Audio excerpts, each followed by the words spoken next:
afternoon and welcome inside Regency Furniture Stadium as the Blue Crabs prepare for the deciding series finale against the visiting New Britain Bees. The Blue Crabs have split the first two games. They took a rain-shortened Game 1 on Friday. Final score of that one, 3-2. New Britain's offense exploded for 9 runs last night, including 2 home runs from Michael Kraus. That final score 9-3 as the Bees evened it up. So today we'll decide the winner of the series. The Blue Crabs are led on the mound by Brian Grenning. Grenning comes in 4-1 on the season with a .271 ERA. The righty has pitched for Southern Maryland since 2013. It's Father's Day here at the ballpark, and as a special treat for myself and you guys, I'm here with my father. Dad, how you doing? Doing good, son. Thanks for having me in the booth. So we'll go through the Blue Crabs lineup as we prepare for tonight's matchup. You got Grenning on the mound. Behind the dish, Ryan Wiggins, giving Luis Allen the day off on the night last night and then day game today. Jose Lazada starts at third, Edwin Garcia at short, Brian Bistain at second, Zach Wilson at first. Outfield stays the same, Rodriguez in left, Cory Vaughn in center, Zach Cohn in right. So the leadoff man, Yusuke Kajimoto, digs into the left-handed batter's box for the Bees as we are underway here in Game 3 of the series. Kajimoto swinging on the first pitch, fouls it off down the first baseline. No balls, 1 strike here. Bees lineup stays relatively similar. Kajimoto, James Skelton second, Jovan Rosa third, Craig Maddox DHing in the cleanup spot. John Griffin, Jamar Walton, Mike Kraus, and Jordan Hinshaw follow. As Kajimoto rolls one to second base, Bistain picks it up on a hop and flips to first for the first out here in the inning. As I was saying, Hinshaw, the right fielder, batting 8th, and the lineup rounded out by Jake McGuigan getting the start at short with Michael Baca having the day off. We saw McGuigan briefly last night. He was a defensive substitution in the top of the 9th inning. So with 1 out, that'll bring in the speedy catcher, left-handed James Skelton. First pitch to Skelton, a fastball misses inside, 1 ball, no strikes. Skelton digs in. He was 1 for 4 last night. He's 2 for 7 in the series. As fastball just misses inside again, 2 balls, no strikes. Grenning works quick on the mound. The righty making his 11th start as he pumps across a fastball strike here. 2 balls, 1 strike here.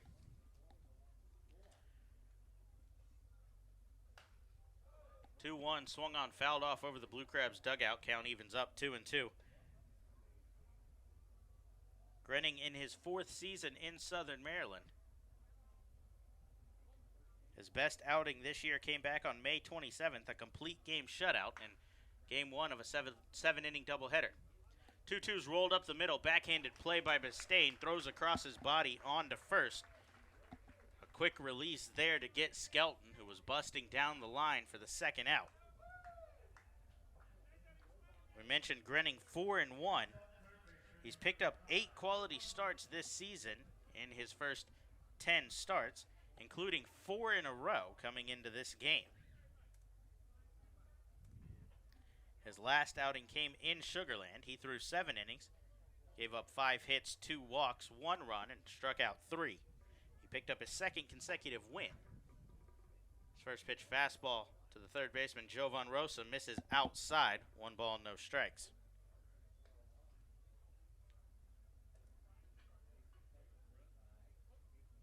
Grenning's last 4 starts, he's given up no runs, 2 runs, and then 1 run in each of the last 2. Rosa swings and rolls one towards third here. Jose Lazada picks it up and fires to first. A 1-2-3 bottom of the first for Brian Grenning. So the Blue Crabs will look to put up some runs for their starting pitcher when we come back, led off by Jose Lazada on the Blue Crabs Baseball Network.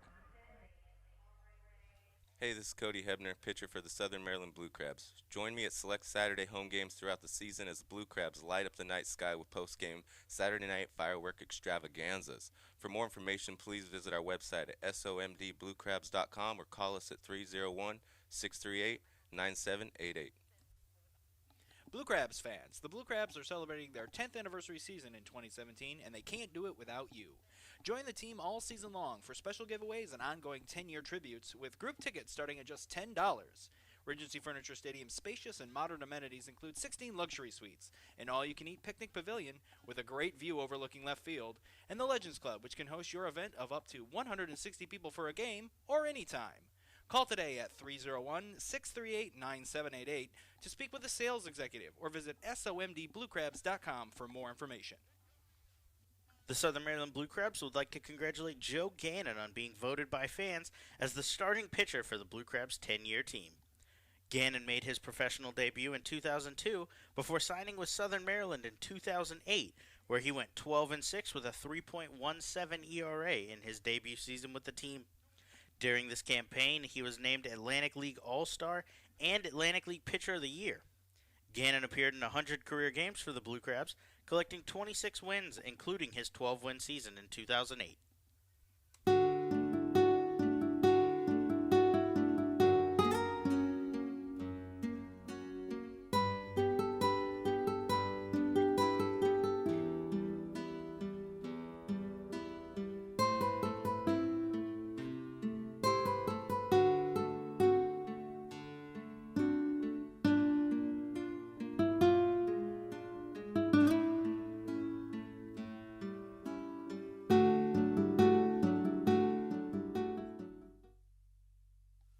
Hey, this is Mike Snyder, and you're listening to the Blue Crabs Baseball Network. Back inside Regency Furniture Stadium, Blue Crabs coming up to bat for the first time in tonight's game. Today's game, I guess, on a Sunday afternoon at the ballpark as we celebrate Father's Day. Post-game remote dig on the field. There's a remote buried underneath the infield. All the fathers have the opportunity to go out post-game and dig up the remote. If they find it, 40-inch flat-screen TV. As first pitch to Jose Lazada, a fastball from Mike Lee called strike over the outside corner. The 40-inch flat screen donated by All Pawn, one of our sponsors, so we thank them for the opportunity to host this event today. 0-1, swung on, rolled towards second base. Kajimoto swallows it up there and flips on to first for the first out here in the bottom of the inning. Mike Lee comes into this game 1-4 with a 5.65 ERA. The righties worked both out of the bullpen and as a starter for the Bees this season. Edwin Garcia, the shortstop, will dig in now. He was 2 for 4 with a run scored in yesterday's outing.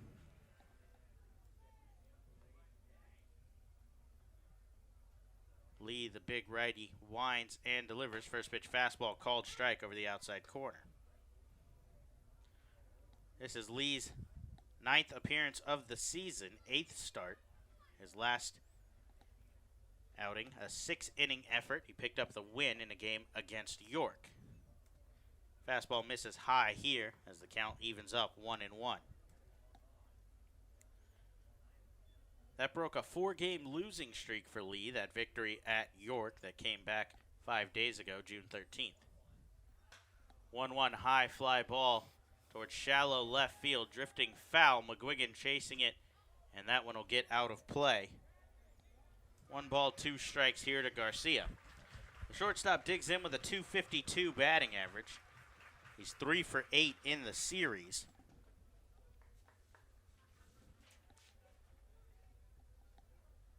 Lee on the mound, 6'7", 235 pounds, tallest player in the series. And a couple of rosters that feature a couple of 6'6" guys. Lee outclasses all of them. 1-2 pitch fouled straight back from Garcia as he fights to stay alive. Count will hold where it is.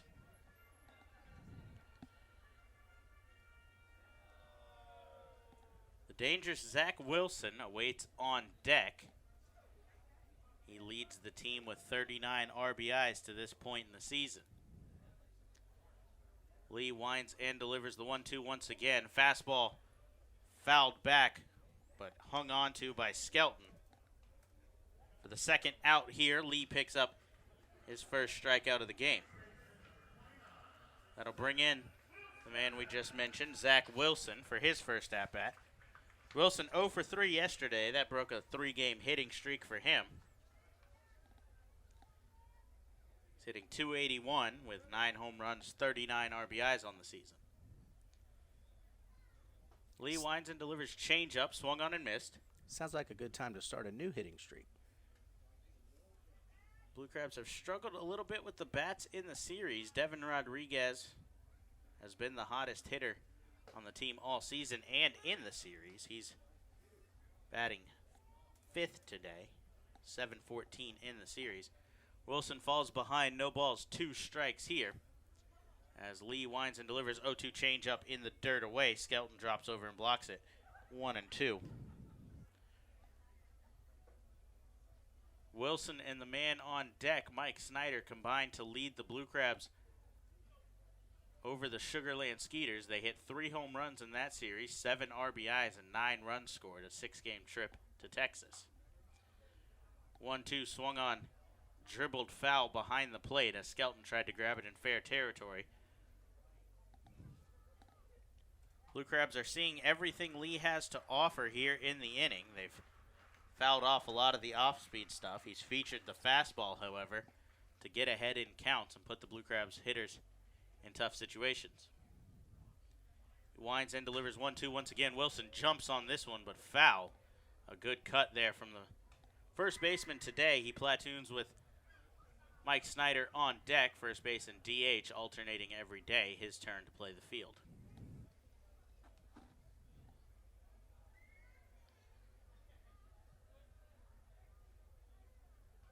So Wilson battling here as Lee kicks and delivers 1-2 once again. This one fouled back one more time, so we'll see it again.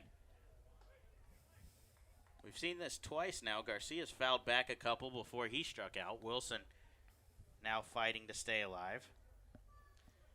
Lee's thrown 14 pitches already in the inning. Definitely making him work today.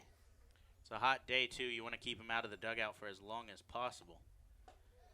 1-2 comes up and in, 2-2.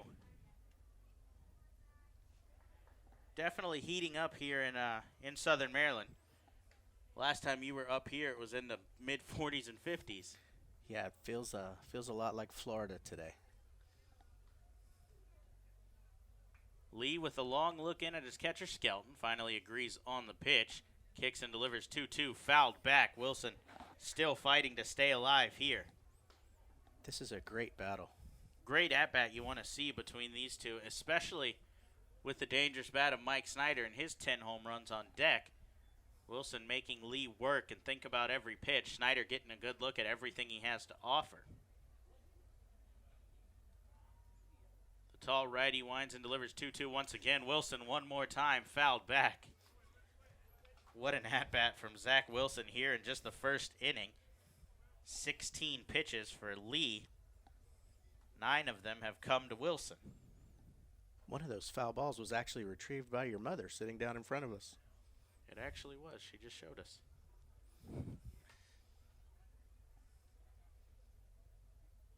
So Lee winds and delivers 2-2 once again. This curveball misses low and away. Wilson has fought all the way back to a full count here. He's seen every pitch Lee has to offer. Fastball, changeup, curveball. We'll see what the tall righty elects to go with here. I'd expect the fastball as he winds, delivers the payoff pitch. Does go with a changeup as that one goes off the plate low and away. Wilson fights for a walk. That was an outstanding at-bat. He deserved that walk. That's his 22nd walk of the season. That's second on the team. Absolutely deserved that walk. He fought to stay alive and now is on base, bringing Michael Snyder up with the opportunity to find a gap and score Wilson. Snyder 2 for 4 yesterday. He picked up an RBI double in the first of that game. As Lee goes to the changeup here, outside and low, 1 ball, no strikes. Had the opportunity to talk with Snyder before the game. His father, Brian, a former Major League pitcher, is in attendance today. He's very close with his family. Brother Brandon in AAA with the Nationals. Twin brother Matt in the Yankees organization. They all work together to run Snyder Baseball Academy as he fights one off foul down the first base side, 1-1. So Snyder, big family guy. He gives a lot of credit for everything he does to his father. Says that he never felt any pressure to play baseball from his dad. He supported him in everything he did, and all of his brothers. They just ended up in the baseball route and have all three played professionally now, so not much more you can ask for out of that, I guess. Yeah, that's a pretty cool story to tell. Lee comes set for the 1-1. Kicks and delivers low. 2 balls, 1 strike. They all coach travel baseball, something that you and I have done in the past together. Yeah, I got to tell you, I'm not missing that much right now. It's nice to be able to relax up here with you for a little bit. Lee comes set for the 2-1. Kicks and delivers fastball outside, 3-1.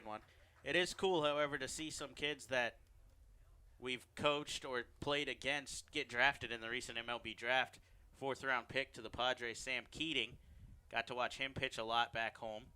34th-round pick, I believe, Jordan Butler to the Yankees. Coached him for 1 or 2 tournaments before he ended up on Team USA.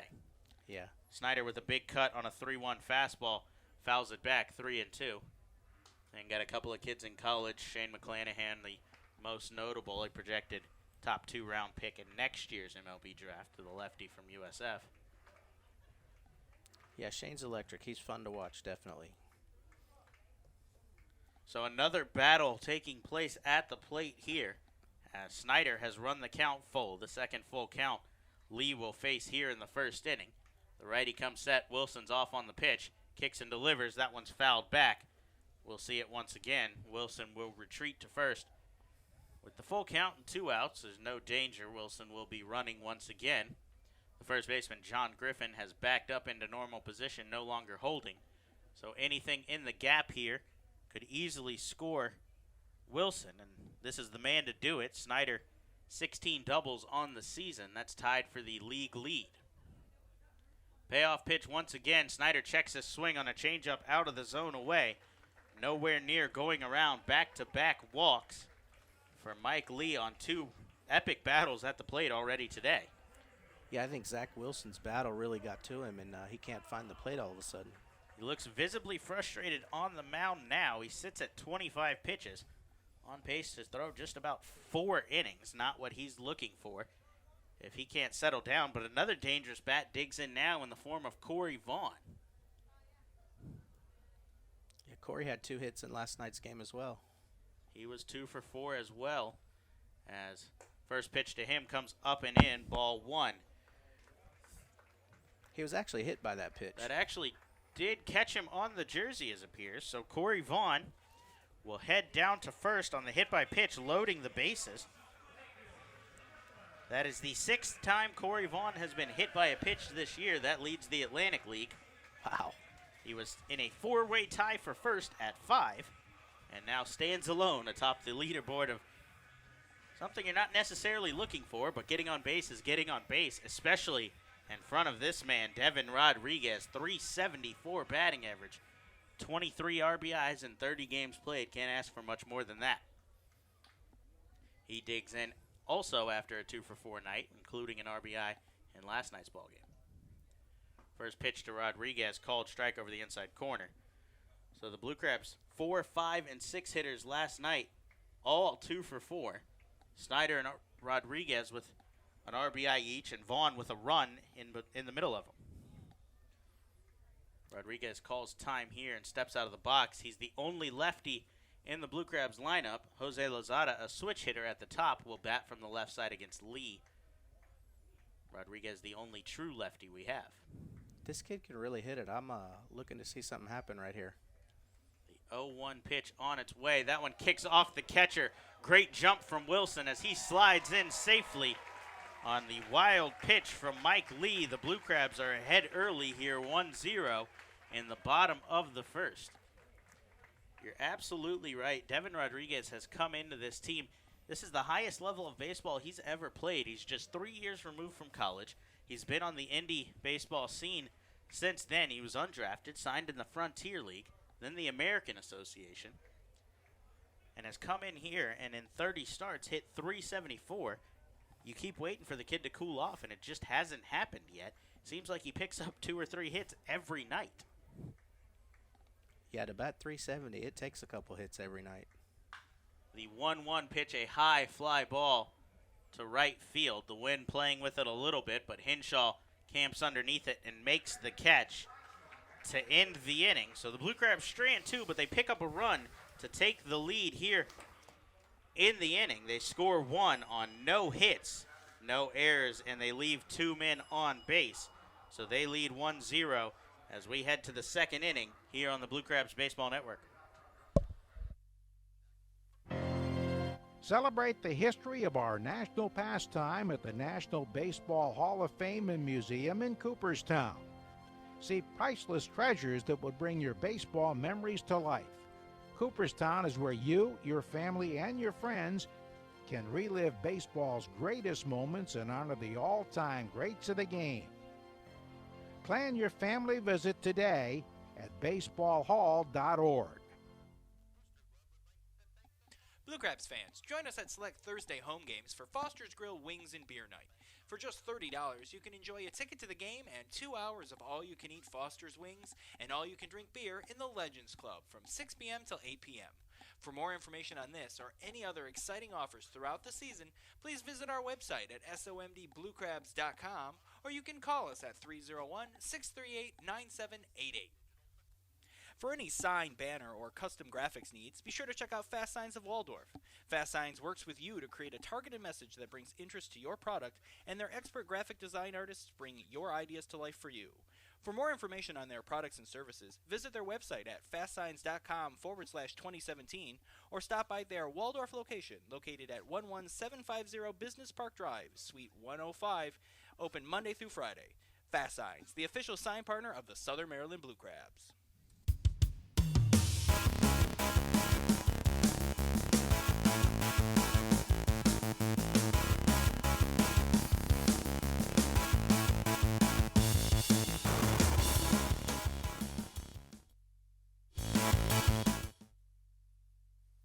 Hey, this is Gary Brown, and you're listening to Blue Crabs Baseball Network. Blue Crabs lead 1-0 as we head to the top of the second here at Regency Furniture Stadium. Brian Grenning back on the mound, pumps in a first pitch fastball, called strike to the designated hitter, Craig Maddox. Grenning rocks and delivers a curveball here. That one's rolled towards Bistain, deep in the hole between first and second. He makes the play and flips over to Wilson covering for the first out here in the inning. Bistain has been extremely busy already this morning, That's or this afternoon. third ground ball to him already, I believe. 3 out of the 4 outs have been to Bistain. Grenning very much a contact ground ball pitcher. We've seen him strand as many as 11 runners in 6 innings. He gave up 11 hits to the York Revolution a couple of weeks ago, allowed just 1 run through 7 innings of work. With the wind blowing out here today to left field, Grenning's going to want to keep the ball down and force the ground balls that he's done so far, as all 4 of the first batters he faced have rolled out. He goes with the first pitch curveball here to the big first baseman, John Griffin. That one stays inside, 1 ball, no strikes. Griffin has picked up 4 RBIs in the series already, as Grenning, working him carefully, misses low and away, 2 balls, no strikes. He was 1 for 2 with 2 RBIs, a double last night, and 3 walks in that game, after a series opener where he was 1 for 3 with a 2 RBI single. High fly ball to shallow right field, a long run for Zach Cohn, but he gets underneath it and makes the catch for the second out. Good play from Cohn there, as he had a long way to go, trailing all the way towards the foul line. It didn't seem like they wanted to throw to Griffin last night. He 2 RBI double early in the game and then walked most of the rest of the night. Griffin, an imposing figure at the plate at 6'6", not somebody you necessarily want to throw to. They elected to throw to Mike Krause instead last night. He responded with 2 home runs and 5 RBIs. Jamar Walton digs in now from the left side, and he fights one over the third baseman Lazada's head and into left field for a single. Walton's 2-out single breaks up the perfect game from Grenning. Here in the second, he was 5 up, 5 down, looking for 2 straight 1-2-3 innings. So that brings in the aforementioned Mike Krause. Krause coming off of a 2-for-4, 2 home run, 5 RBI game. His 5 RBIs, the most a single Bees player has had in one game this season. Grenning's first pitch to him, he challenges him with a fastball right down the middle. Krause takes, no balls, 1 strike. Krause hitting .269. He has 10 home runs, tied for the team lead, 26 RBIs, and 15 stolen bases. One of the most well-rounded players in the league as he takes a breaking pitch off the plate, 1-1.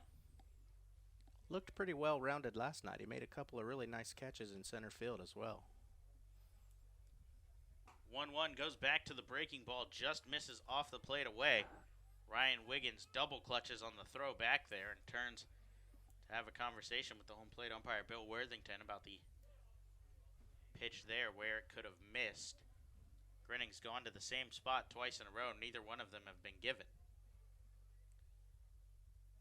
2-1 challenge fastball down the middle, rolled towards short. Lozada picks it up, flips to Bastain. Garcia picks it up, I should say, and flips to Bastain at second. The fielder's choice 6-4 put out to end the inning, so Grenning works around the 2-out single. He gives up no runs on 1 hit, no errors, and leaves 1 man on base.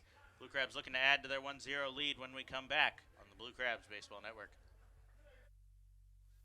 Hey everyone, this is Sam Runyon from the Southern Maryland Blue Crabs. Join us at the park every Wednesday home game to enjoy Wednesday Pub Grub Night. Every Wednesday will feature $3 Coors Light cans, $5 draft beer, and $5 Pub Grub specials. For more information on this or any other exciting events throughout the season, please visit our website at somdbluecrabs.com or call us at 301-638-9788. At their location at 173 St. Patrick's Drive, Grill 13 makes it easy to enjoy their Irish fare and great drink specials every day.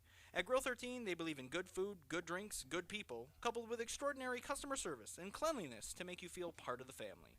Whether lunch, dinner, or a round of drinks after the long workday, visiting Grill 13 is always a great experience. Feel free to come relax with family, friends, or even fly solo with a premium cocktail, our handmade pulled pork, fresh wings, bangers and mash, or any one of their tasty dishes. Then indulge in one of Grill 13's famous premium handmade Sugar Lips desserts. Call 301-645-2983 or visit grillwithane13.com. The Blue Crabs would like to thank Domino's Pizza for their sponsorship for the 2017 season.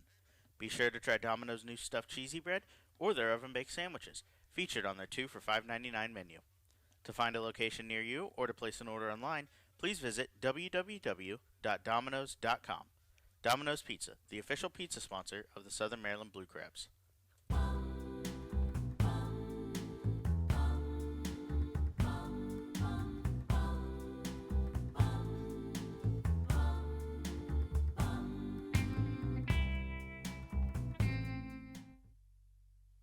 Hey, this is Cody Hebner, and you're listening to the Blue Crabs Baseball Network.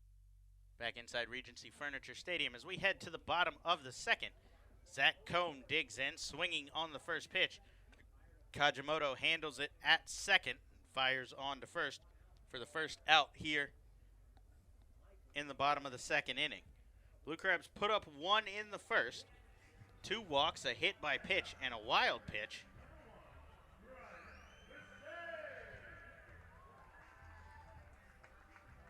This will bring in Brian Bastain. He's moved up to the 8th spot. He's batted 9th in the first 2 games. Luis Allen has the day off, so Ryan Wiggins is behind the plate, batting 9th. Lee kicks and delivers. First pitch, fastball called, strike 1. This is the Biggest size difference matchup we'll see today, the 5'11" Bistain in the right-handed batter's box against the 6'7" Lee on the mound. Lee comes with a fastball inside 1-1. We mentioned yesterday Bistain a generous 5'11" at the plate. Same with Brian Grenning on the mound, both listed at 5'11". As the 1-1 is shot down the third baseline, that's going to stay fair. The speedy Bistain will fly towards second. He'll pull up there as he takes just 1 or 2 steps around the base, but he's in scoring position after a 1-out double. That one was shot past Jovan Rosa. The only question was whether it would stay fair or not, and it stayed just about 2 feet inside the line, rolling all the way to the mini monster. Bistain easily cruised into second. There Since goes joining the no-hitter. That does break up the no-hitter. An incredible no-hitter with a run scored after 3 base runners reached. We mentioned walks and hit by pitches. That's Bistain's 3rd double here at Regency Furniture Stadium since joining the Blue Crabs. That brings up Ryan Wiggins. He takes first pitch fastball, called strike. Bistain's hitting .241 since joining the team. He's 7 for 29, now 8 for 30. He's 6 for 11 here at home with 3 doubles, though. Fastball here to Wiggins, misses off the plate away, 1-1.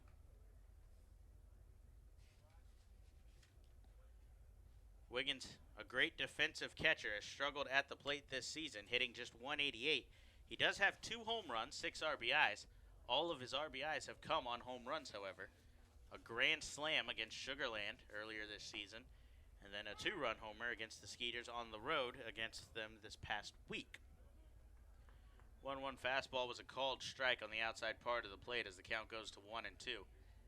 Outfield straight up. That's plenty of space for Bistain to score from second should Wiggins find the outfield as he chops one down the third baseline. That's fielded by Luis Allen outside the Blue Crabs dugout, and the count will hold 1-2.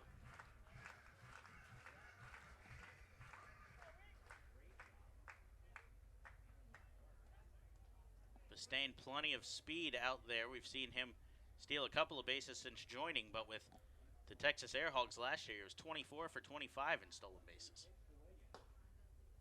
1-2 changeup stays up and in. 2 balls, 2 strikes here.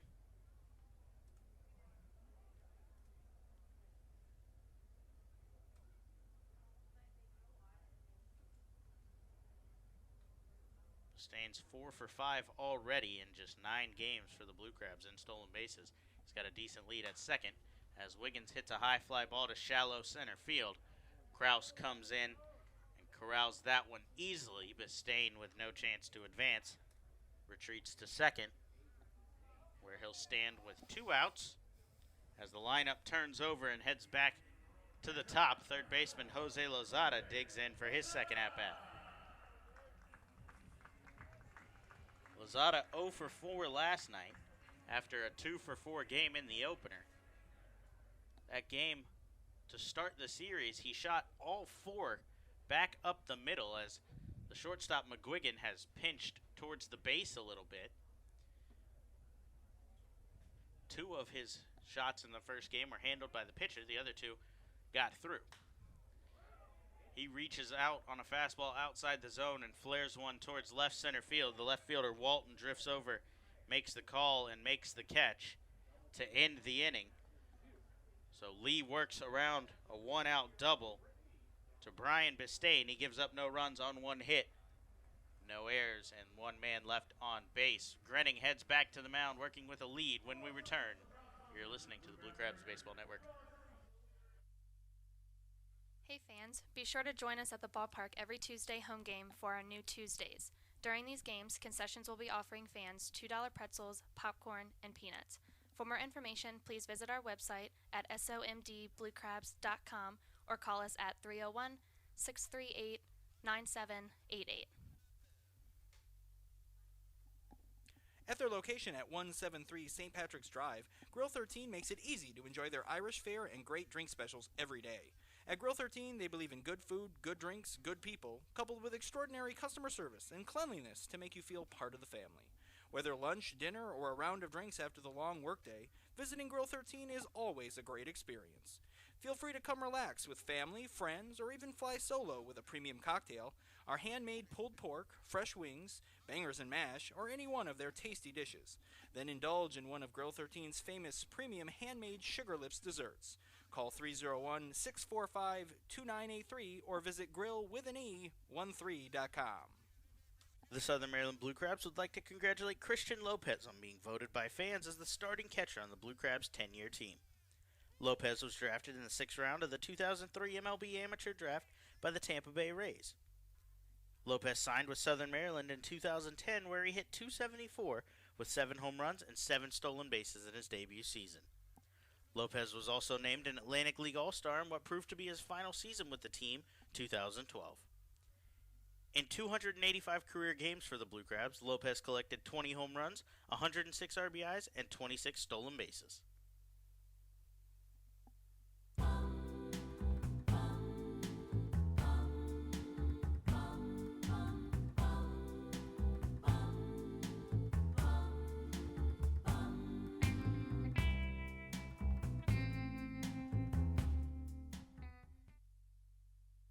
Hey, this is Zach Cohn, and you're listening to Blue Crabs Baseball Network. Grenning heads back to the mound, working with a 1-0 lead here in the top of the 3rd, as he'll face Jordan Hinshaw, Jake McGuigan, and Yusuke Kajimoto. First pitch to Hinshaw was a ball low. He fires the second one down the third baseline off the glove of Lazada. Dribbles into foul territory. Lazada tries to pick it up, but no play. We'll see the scoring on that one.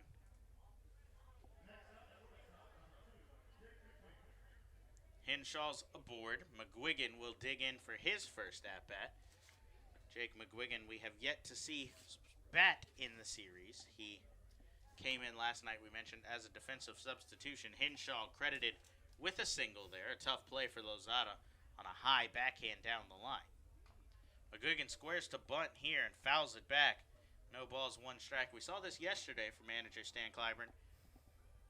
Michael Baca squared a bunt, not able to get it down in that one well enough as Drew Hayes pounced on it from the mound and fired to second. Dad, I know you're a big National League guy. You love the sacrifice bunt, as do I. We'll see if he can get it down here as Grenning fires to first. Hinshaw dives back in safely. Yeah, it definitely seems to be a lost art. People just don't know how to do it well anymore. So Grenning comes set. We'll see if McGuigan squares once again. He does, as this one's bunted back hard towards Grenning, who picks it up, fires to second.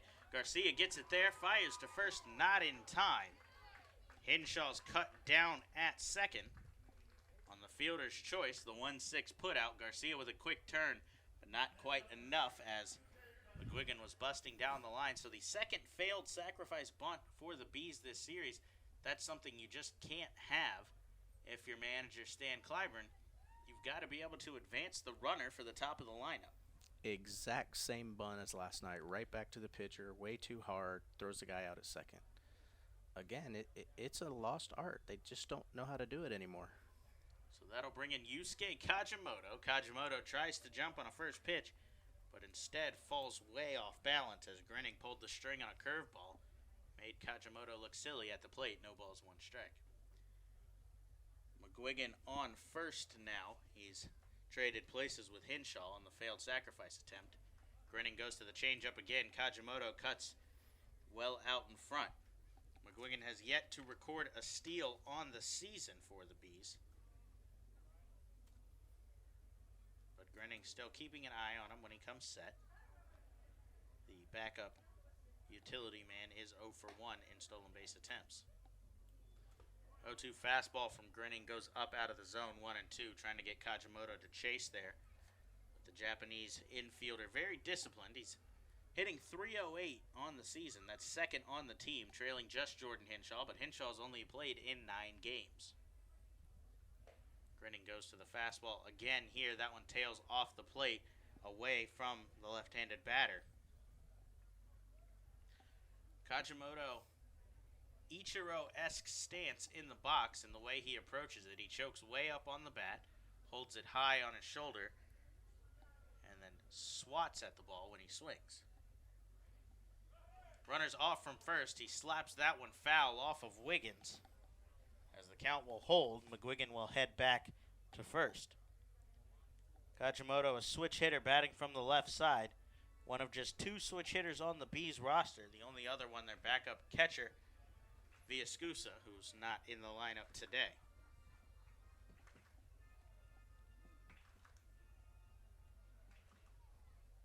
So Kajimoto fighting Grinning a little bit here. Grinning sits at 28 pitches through 2 1/3. As he comes set, fires over to first. No tag as he's back in easily.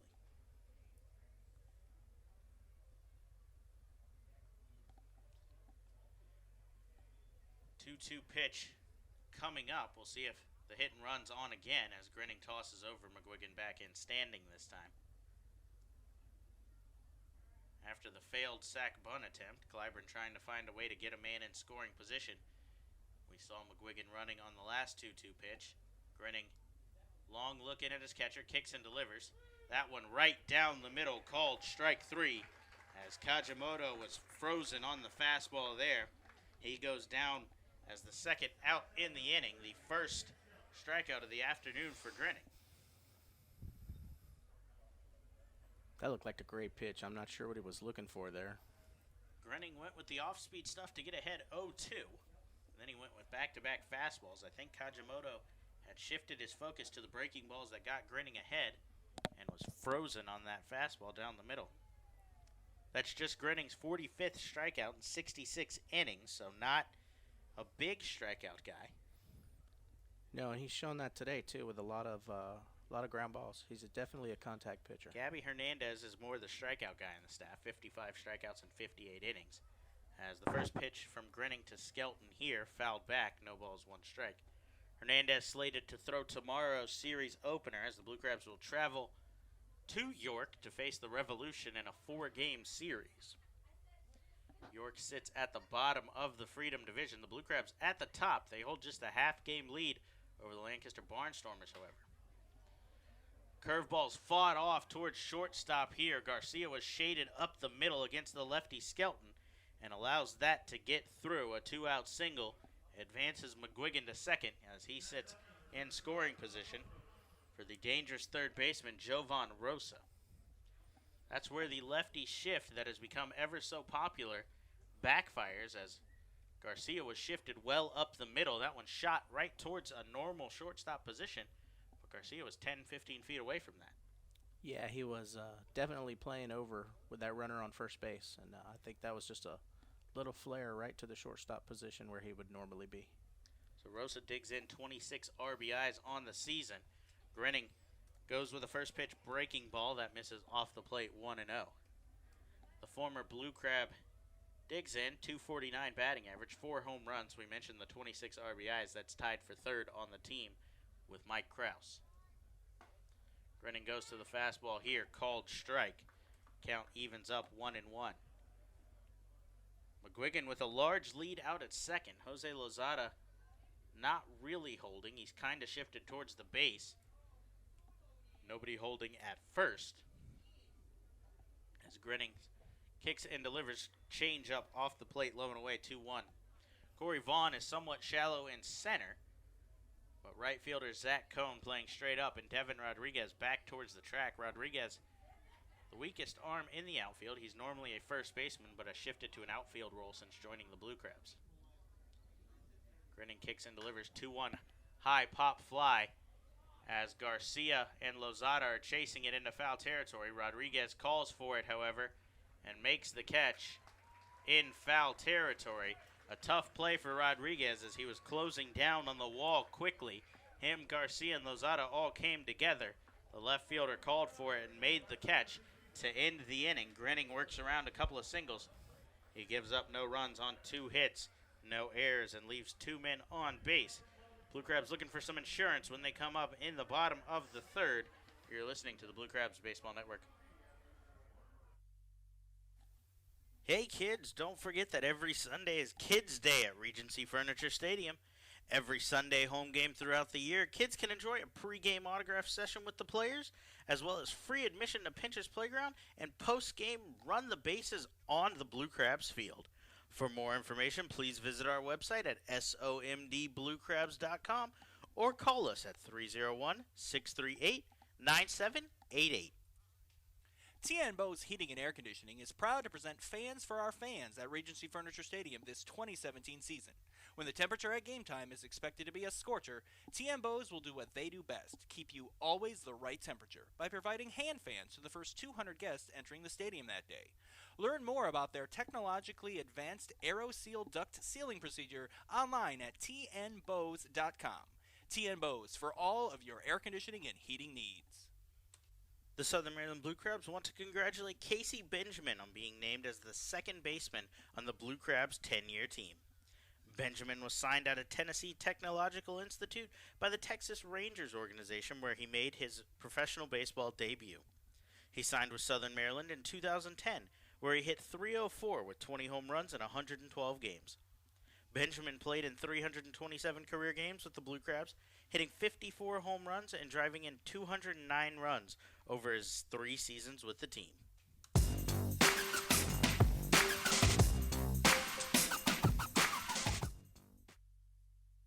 Hey, this is Kalaika Kaho'a Halahala, and you're listening to Blue Crabs Baseball Network. Brandon Belanda back inside Regency Furniture Stadium as we celebrate Father's Day here. I'm with my dad bringing you today's ball game. We head to the bottom of the third. Blue Crabs lead 1-0. Edwin Garcia will lead off against the righty Mike Lee, who delivers first pitch fastball called strike.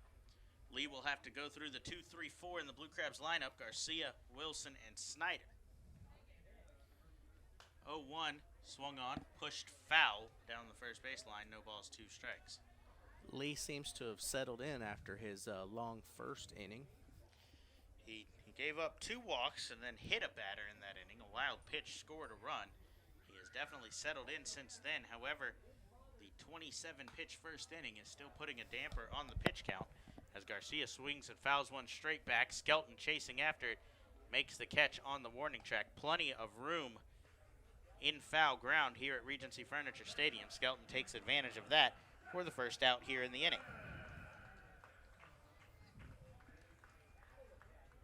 Yeah, that was straight up the chute, just like you work on in practice.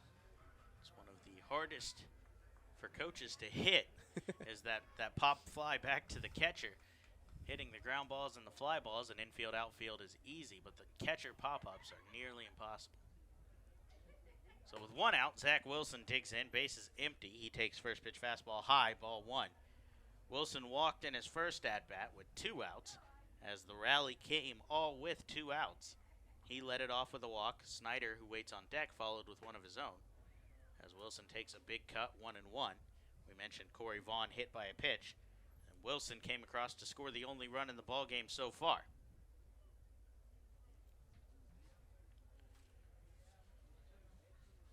The 1-1 on its way, swung on, missed as Lee overpowered Wilson there. 1 ball, 2 strikes. Wilson 2 for 6 in the series. He's 9 for 28 on the season against the Bees. As the 1-2 swung on, popped into foul territory once again. Skelton and first baseman Griffin giving chase. Skelton reaches over into the first row here and makes the catch. As back-to-back pop-outs to the catcher in foul territory have put 2 down here quickly in the bottom of the third. That brings in the dangerous bat of Mike Snyder. Snyder celebrated his 27th birthday yesterday by going 2 for 4 with an RBI double. Well, maybe he'll celebrate Father's Day with a long home run right here. Snyder has plenty of power, and the wind blowing from right to left, his pull side, as the first pitch fastball misses high. He leads the team with 10 home runs.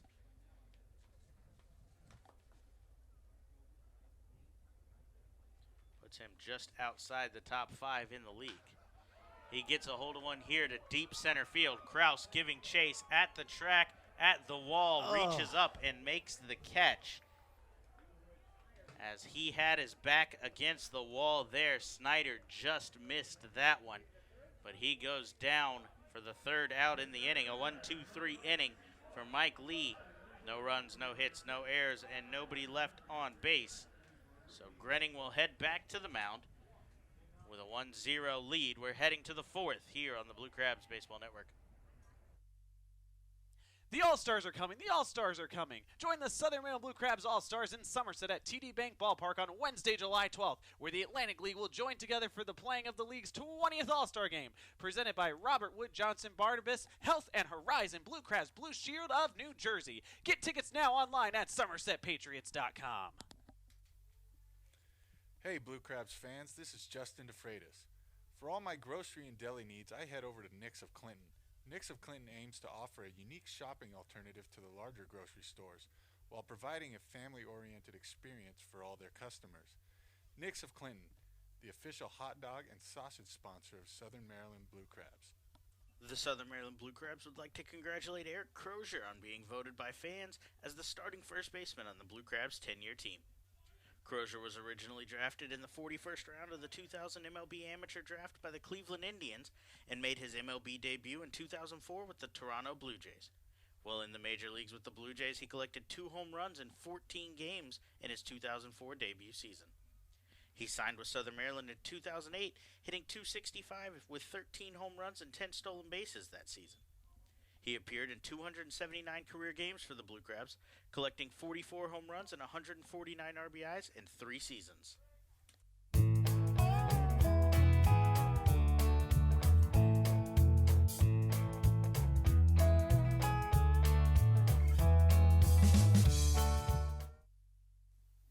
Hey, this is Rob Carson, and you're listening to the Blue Crabs Baseball Network. Back inside Regency Furniture Stadium, Blue Crabs lead 1-0 as we head to the fourth inning. Brian Grenning will face the designated hitter Craig Maddox. Maddox batting in the cleanup spot, took a first pitch breaking ball, 1-0. Grenning turns to the changeup here. Maddox out in front. 1 ball, 1 strike.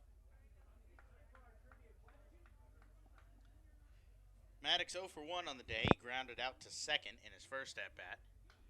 Takes a cut here on a 1-1, fouled straight back, 1-2.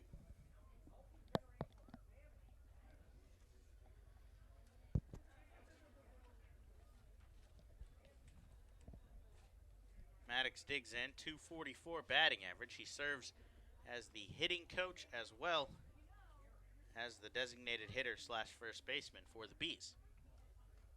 1-2 fastball well high past Wiggins, 2-2. Brian Grenning has allowed 3 hits through 3 innings of work. He's stranded all 3 base runners, though.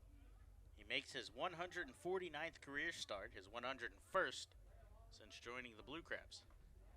That one comes inside, catches Maddox, as well as the home plate umpire, Bill Worthington. Worthington points to first as he walks down the third baseline trying to stretch out. That one looked like it caught him just north of the padding. We've had that happen multiple times before. Not a good feeling. Little background, me and Dad, who's with me today on Father's Day, have spent a lot of time coaching and umpiring baseball. Dad, you started umpiring when you were 16, I believe, correct? I did, yeah. Started umpiring many years ago. We've taken a number of those off of the upper leg. The shin guard only goes a few inches above the knee.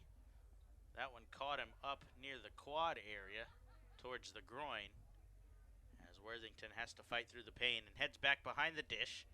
Man on first, nobody out as Grenning heads to the stretch. First pitch fastball fouled off down the line. No balls, 1 strike. Definitely not a good feeling as an umpire, especially to have to squat back down on the next pitch. No, and it's especially tough when it ricochets off a batter like that because you're not expecting to get hit at all by a pitch like that. Grenning winds and delivers 0-1. That one misses off the plate, 1-1.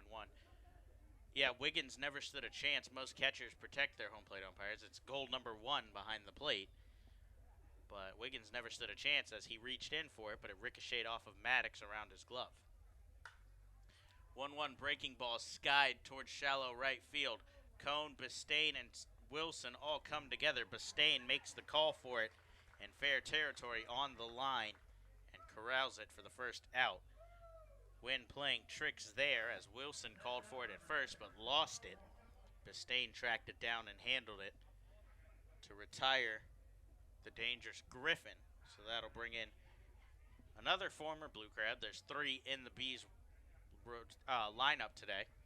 This one, left fielder Jamar Walton. Jamar singled in his first at-bat. He is 1 for 1. He's 2-out single in the second inning.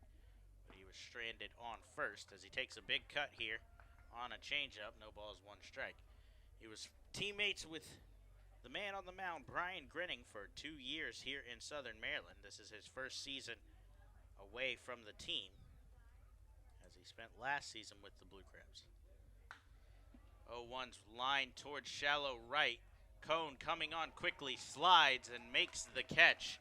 A good play from Zach Cone in right field, as that one started diving quickly. Cone thought he had it, but then had to take off and slide to catch it. Walton actually teammates with Brian Grinning for 3 seasons. He first joined the Blue Crabs in 2014 after starting with the Lancaster Barnstormers. He then played for them, as we mentioned, through last season. Last season, his best year in Southern Maryland, 284 with 13 home runs and 49 RBIs. He's retired for the second out as Mike Kraus digs in 0 for 1 on the afternoon. He takes first pitch, breaking ball, comes back across the plate, no balls, 1 strike on the front door curve there from Grinning. Definitely wasn't looking for a curveball first pitch. That's the way you've got to attack Kraus. We saw what he could do last night at the plate with his 2 home runs, as Grinning goes with a fastball just low, 1-1. Both of those absolute bombs to left field. 2 no-doubt home runs for Kraus yesterday, his 9th and 10th of the season. Yeah, Rodriguez didn't even move on the second one. 1-1 from Grinning. Fastball misses off the plate away. The second one, a line drive. The first one, more of a moonshot, no doubter. The second one got out of here in about 1.5 seconds. One of the fastest hit home runs I've seen here at Regency Furniture Stadium this season. Maddox on first as Grinning comes set for the 2-1. This one's rolled towards the hole. Shortstop Garcia picks it up, quickly fires to second. Bistain lays out and holds the base to make the play. Garcia elected the short route, threw it a little off target, but Bistain saves the error and ends the inning. Grinning works around the leadoff runner on the hit by pitch, as he gives up no runs on no hits, no errors, and 1 man left on base. Blue Crabs still looking for some more insurance when they come up in the bottom of the 4th to face Mike Lee on the Blue Crabs Baseball Network. Hey kids, this is Gary Brown, center fielder for the Southern Maryland Blue Crabs. If you are under 12 years old, make sure to check out our Chick-fil-A Back Fin Buddies program. For just $15, kids will receive free admission to all 7 Friday home games this season, as well as a commemorative Back Fin Buddies lunchbox and baseball. For more information, please visit our website at somdbluecrabs.com or call us at 301-638-9788. There's no better way to celebrate Independence Day than with America's pastime. Be sure to join the Blue Crabs this July 4th as they take on the Sugarland Skeeters for the Red, White, and Blue Crabs celebration, featuring a post-game fireworks extravaganza presented by Wawa. There's also a post-game jersey auction presented by the Southern Maryland Business Network. For more information on this and every other exciting event throughout the season, please visit somdbluecrabs.com or call 301-638-9788. The Southern Maryland Blue Crabs want to congratulate Pat Osborne on being named the starting third baseman on the Blue Crabs' 10-year team. Osborne was originally drafted in the second round of the 2002 MLB Amateur Draft by the Cleveland Indians. He signed with Southern Maryland in 2008, where he hit .326 with 17 home runs and 106 RBIs in his debut season. In 5 years with the Blue Crabs, Osborne finished with a .297 batting average while hitting 39 home runs and collecting 225 RBIs in 386 career games with the team. Hey, this is Edwin Garcia, and you listen to the Blue Crab Baseball Network. Back inside Regency Furniture Stadium, Blue Crabs 1-0 lead heading to the bottom of the 4th as Cory Vaughn digs in for his second at-bat of the afternoon.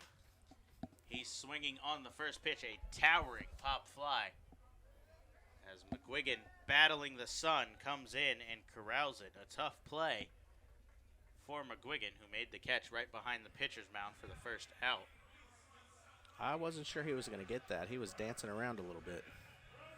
I'll tell you what, I have a pretty good view here of the sky, and I lost that one because it got up over the roof here from the press box. That A was lot one of the white highest clouds. hit pop flies I've seen. A lot of white clouds up there hiding the baseball, too.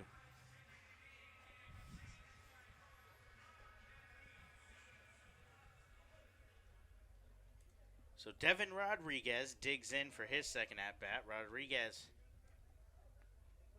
flew out to end the inning last time.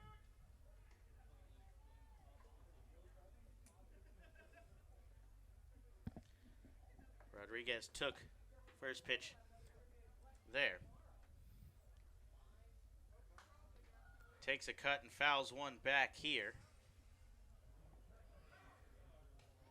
Rodriguez, we mentioned, flew out last time. He hitting .374 on the season. You just kind of expect him every time to come through.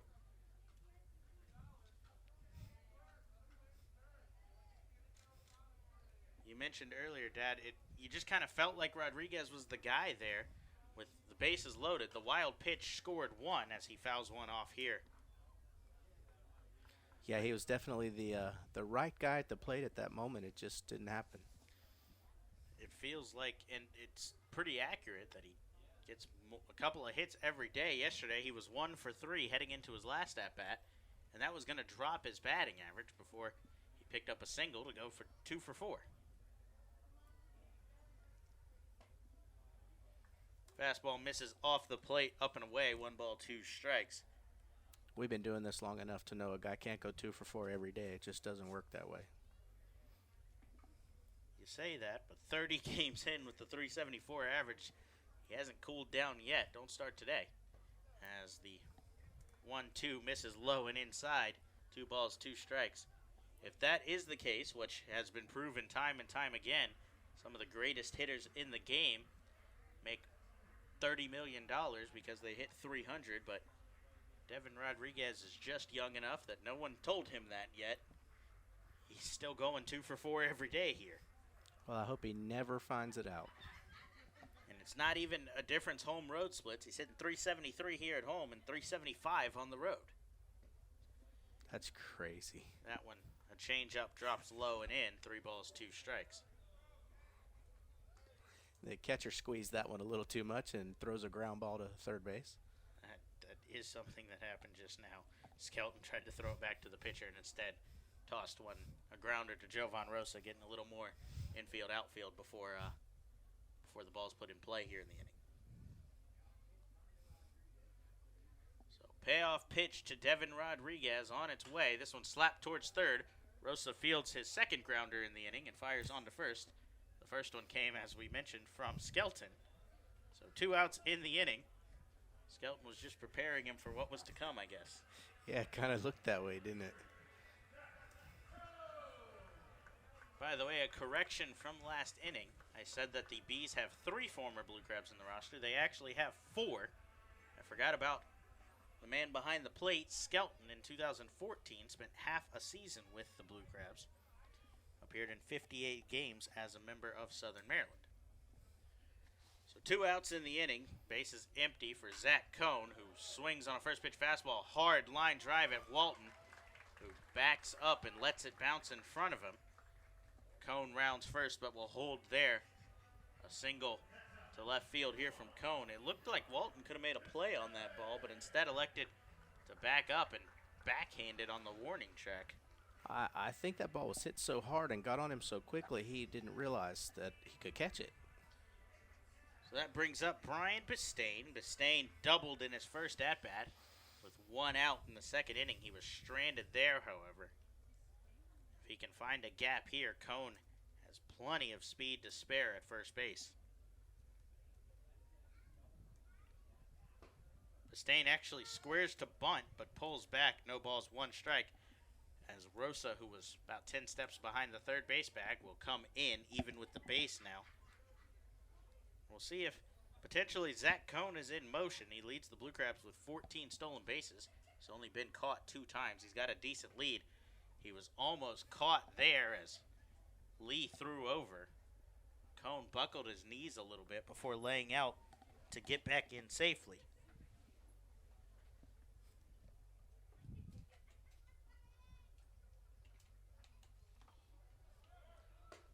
Cohn is off, but a pitch out, throw down in time.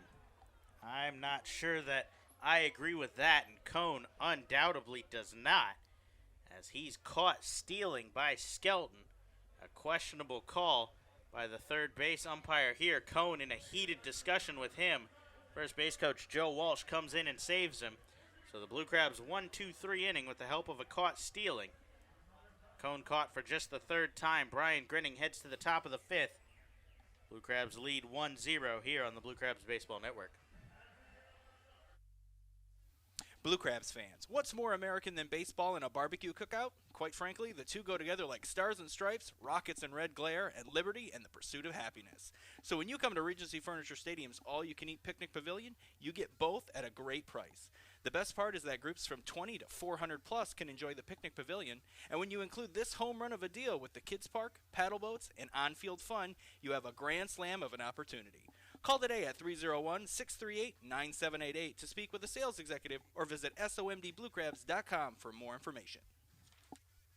Attention all Girl Scouts. Friday, June 16th is Girl Scout Night and Sleepover presented by Maryland 529. All Girl Scouts will be recognized during the game against the New Britain Bees and have the opportunity to register for a post-game sleepover on the field. For more information on this or any other exciting events throughout the season, please visit our website at somdbluecrabs.com or you can call us at 301-638-9788.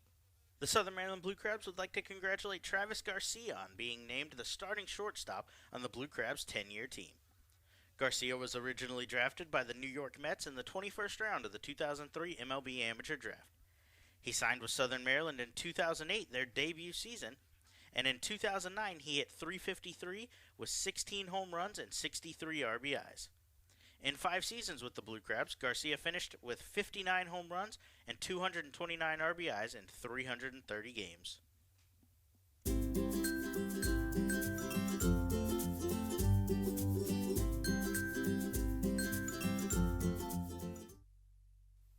Hey, this is Patrick Palmero, and you're listening to Blue Crabs Baseball Network. Back inside Regency Furniture Stadium, Brian Grinning back on the mound for his 5th inning of work. His first pitch to Jordan Hinshaw missed inside, 1 ball, no strikes.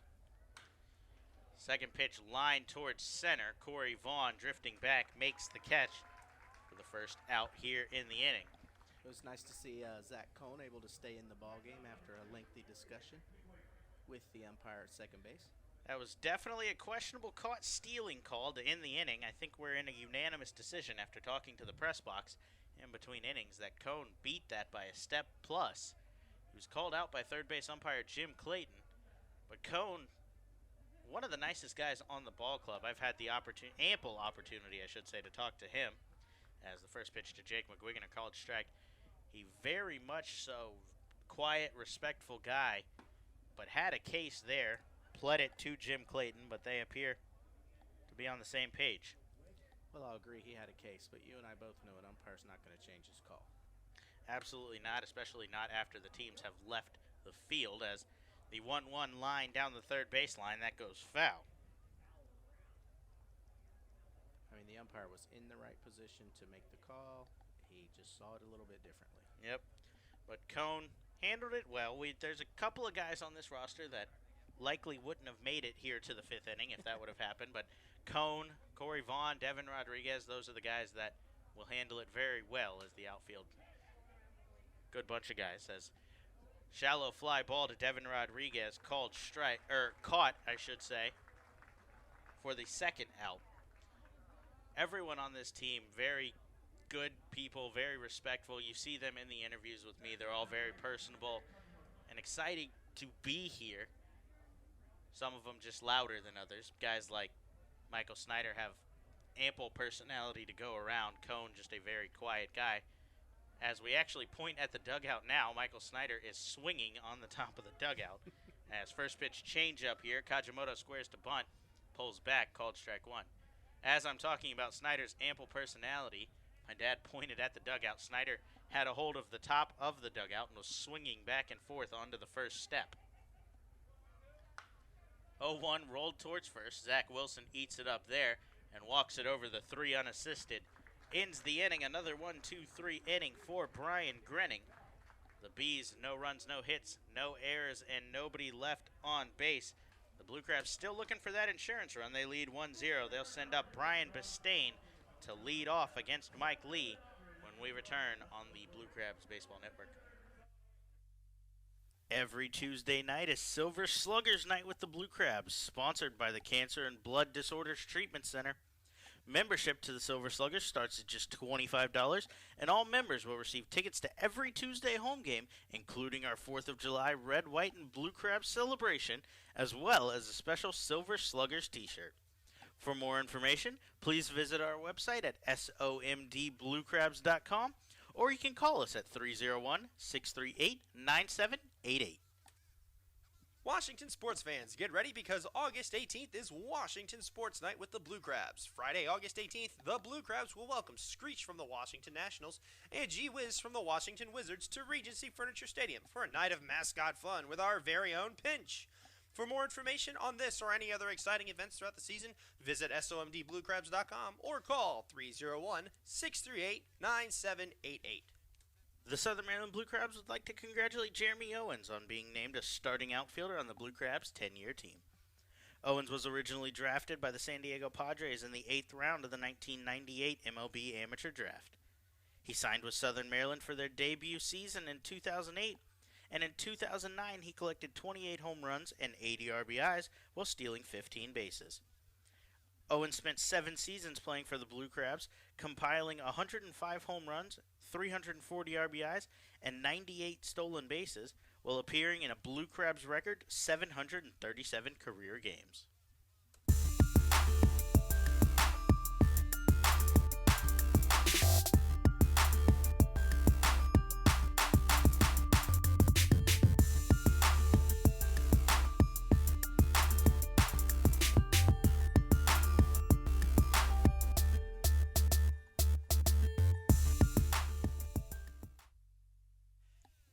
Hey, this is Austin, captain of your tie-dye crew, and you're listening to the Blue Crabs Baseball Network. 1-0 ball game heading to the bottom of the 5th inning as Brian Bistain digs back in.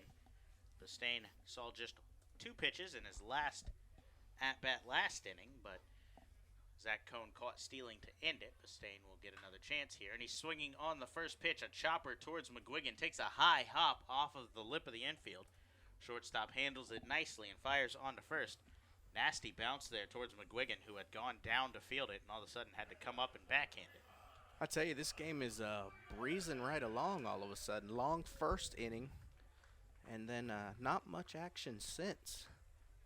Well, that's what happens when the pitching duel like this goes on. Mike Lee on the Bees side has allowed 1 run on 2 hits.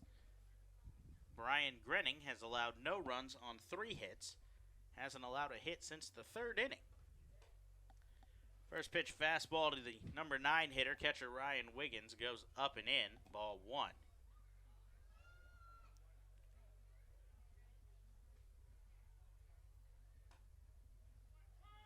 1-0 fastball, called strike over the outside corner, 1-1 here. Yeah, Wiggins, ever since Lee's first inning, he's really started to be aggressive in the strike zone and is making it a much shorter game.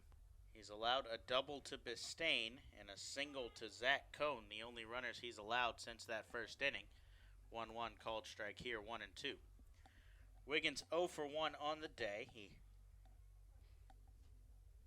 making his first start in the series.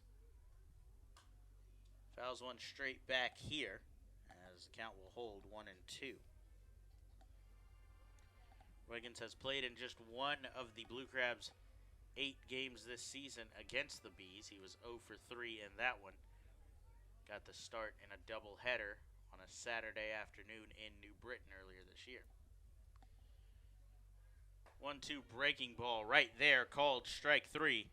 As Lee buckled the knees of Wiggins, he goes down looking for the second out here in the inning. That's the second strikeout Lee's picked up today. Yeah, looked like a good pitch from here, too. I'm not sure why he didn't take a cut at it.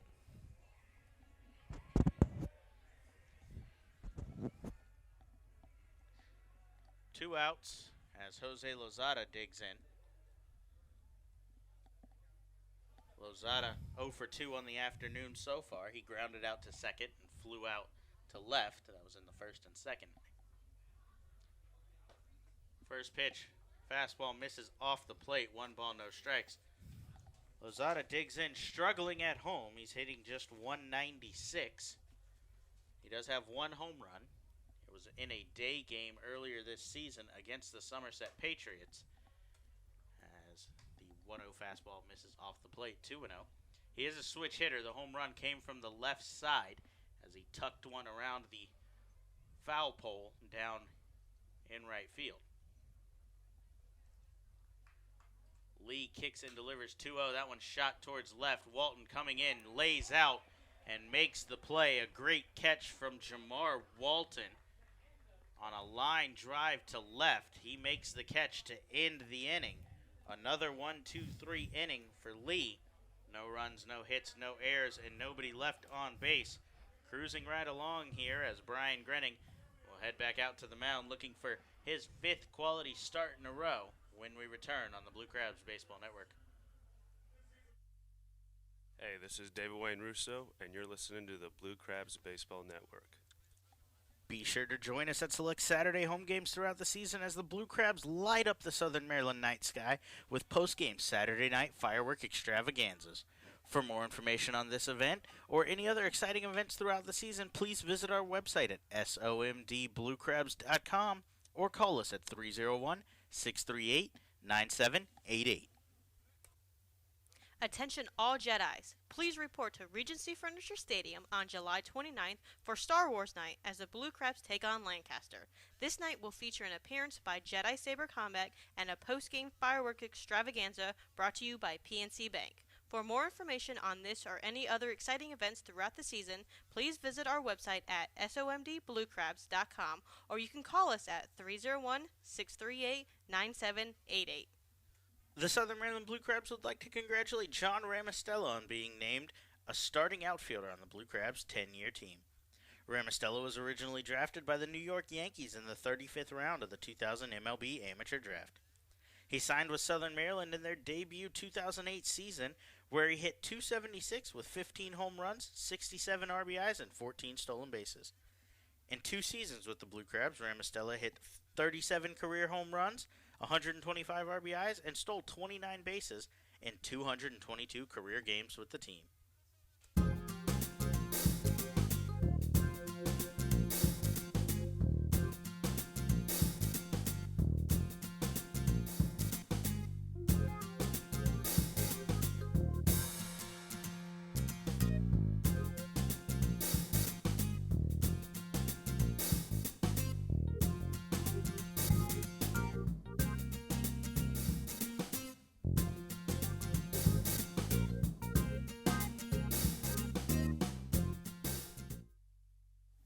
Hey, this is John Harris, and you're listening to the Blue Crab Baseball Network. So back inside Regency Furniture Stadium, James Skelton digs in, the leadoff hitter in the 6th inning. Brian Grenning back on the mound. Delivers a first pitch fastball out of the zone, 1 ball, no strikes. Second pitch to Skelton, thinks about offering, but a called strike anyway, 1-1. You know, I was looking at Skelton's line, and he really is a all-around good player. You don't see many catchers that are second on their team in stolen bases. He fouls one back out of play here. 1 ball, 2 strikes. James Skelton is listed as a catcher, second baseman, and outfielder. He was drafted in the 14th round by the Detroit Tigers back in 2004 out of West Covina High School in California. He's got quite an eye at the plate, too, more than double the amount of walks as anybody else. He leads the league in walks as he rolls one towards first here. Wilson scoops it up, flips to Grenning covering for the first out. He does have twice as many walks as anybody else on his team. He actually holds a large advantage in walks in the entire league. He has 46. Second place, 33. That's Mark Krause in Long Island. Wow. Mark Krause? Yes. The former MLB. He's a big first baseman, if you remember. A little ways back. It's been a while since he's been up. I do know that name for sure. A couple of former major leaguers in Long Island. They are struggling right now. They sit third in the Liberty division. As Grenning goes with a first pitch curveball here to the number 3 hitter, Jovan Rosa. That one misses off the plate. The Ducks are somebody that the Blue Crabs are rooting for today as Rosa rolls one towards third. Lazada picks it up, fires to first, retires his third base counterpart for the second out in the inning. Blue Crabs hold a half-game lead in the division over the Lancaster Barnstormers. We're just about 2 weeks, actually exactly 2 weeks, from the end of the first half. The Blue Crabs have a game rescheduled to face the Lancaster Barnstormers. It was a rain-delayed game. They're going to play that game that will count for first half standings on July 29th, I believe, as Maddox takes a big cut here and fouls it back. So that game's going to count for the first half, but ideally the Blue Crabs have a big enough lead where that game doesn't necessarily come into play. We mentioned half game ahead. We lead 1-0 here. The Long Island Ducks lead Lancaster at Clipper Magazine Stadium 3-0 in the top of the 6th. Maddox flares one out into the triangle between shortstop left and center. Devon Rodriguez charges on and makes the play. Brian Grenning, another 1-2-3 inning. He's retired 9 straight as the Bees put up no runs on no hits, no errors, and nobody left on base. Blue Crabs looking for some insurance, although might not be necessary the way Grenning's pitching when we come back on the Blue Crabs Baseball Network. Hey, this is Zach Wilson, and you're listening to the Blue Crabs Baseball Network. Blue Crabs fans, the Blue Crabs are celebrating their 10th anniversary season in 2017, and they can't do it without you. Join the team all season long for special giveaways and ongoing 10-year tributes with group tickets starting at just $10. Regency Furniture Stadium's spacious and modern amenities include 16 luxury suites, an all-you-can-eat picnic pavilion with a great view overlooking left field, and the Legends Club, which can host your event of up to 160 people for a game. Call today at 301-638-9788 or visit us online at somdbluecrabs.com for more information. Blue Crabs fans, Bocelli Pizza, known for having the best pizza in town, is offering you 20% off on your order. That's right, 20% off. Just use code 779 to take advantage of this limited time offer. Bocelli offers pizzas, pastas, subs, wings, salads, and more. You can place your order for pickup or delivery online at VOCELLIPizza.com or call 301-705-5858, as well as visiting Bocelli Pizza at their Waldorf location, 11850 Park Waldorf Lane. Bocelli Pizza, delivering classic Italian quality. The Southern Maryland Blue Crabs want to congratulate Brian Barton on being named a starting outfielder on the Blue Crabs' 10-year team. Barton was originally drafted by the Los Angeles Dodgers in the 38th round of the 2000 MLB Amateur Draft. Barton made his MLB debut in 2008 with the St. Louis Cardinals and also appeared in the majors in 2009 with the Atlanta Braves. Hey, this is Britt Robertshaw, and you're listening to the Blue Crabs Baseball Network. Back inside Regency Furniture Stadium, Blue Crabs with a 1-0 lead heading to the bottom of the 6th. Edwin Garcia will lead off here. First pitch curveball from Mike Lee. Misses off the plate, low and away. 1 ball, no strikes here to Garcia. Blue Crabs shortstop comes in 0 for 2. He struck out and popped out. That one in foul territory back in the 3rd inning. He jumps on one here, but that goes up foul off of the top of the Legends Club. 1 ball, 1 strike. Good contact there from Garcia. You were mentioning in between innings, Grenning's retired 9 straight. Lee 10 of 11, a pitcher's duel here at Regency Furniture Stadium. No action in the Blue Crabs bullpen. The Bees have just gotten somebody up and throwing. Can't quite tell who it is. Garcia flares one out towards right field.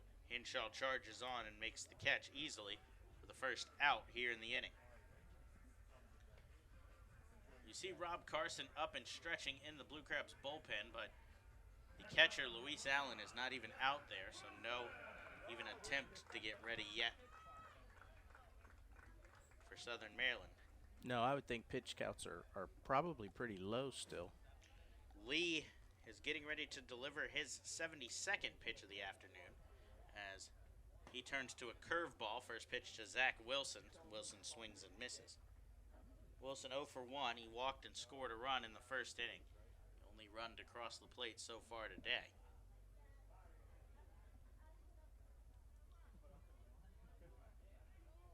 Goes to the curveball once again. Wilson jumps on this one and shoots it into the Blue Crabs dugout as the players scatter to avoid that one.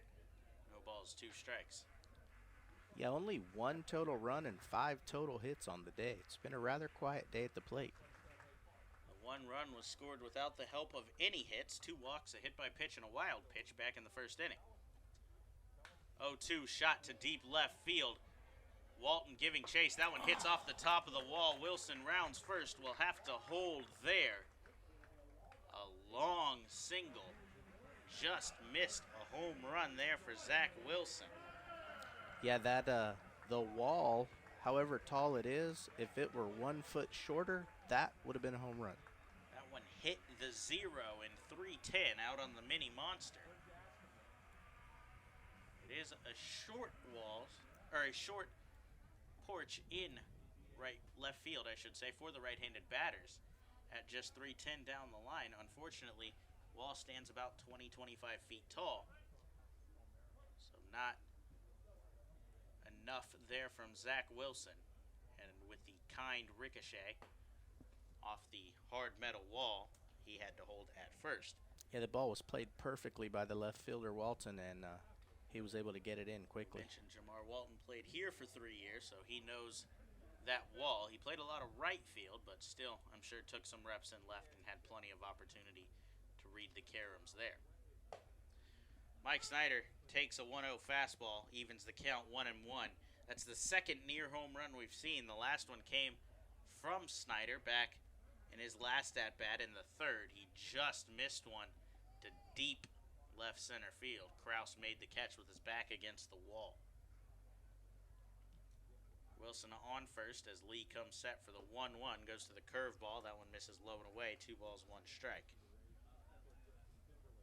Yeah, if Snyder pulls one and hits it the same as that last one, there'll be no finding it.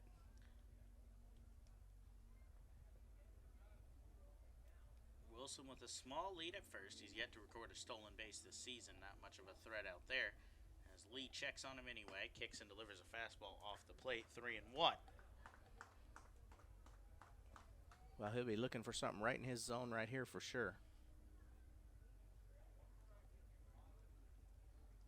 So Snyder back ahead 3-1. We saw this in his last at-bat. He got ahead 3 balls, 1 strike. Took a big cut on a 3-1 pitch behind it. 3-2, the high flyout that we mentioned, deep to left center. He's got a chance to see his pitch here once again. We'll see if Lee challenges him or goes with an off-speed pitch. He comes set here, kicks and delivers fastball, does challenge Snyder, rips at Rosa. Corrals fires to second, Kajimoto on to first. A good play from Rosa at the hot corner on the 5-4-3 double play ends the inning. Lee works around a single from Wilson. Getting the double play from Snyder. He gives up no runs on 1 hit, no errors, and nobody left on base.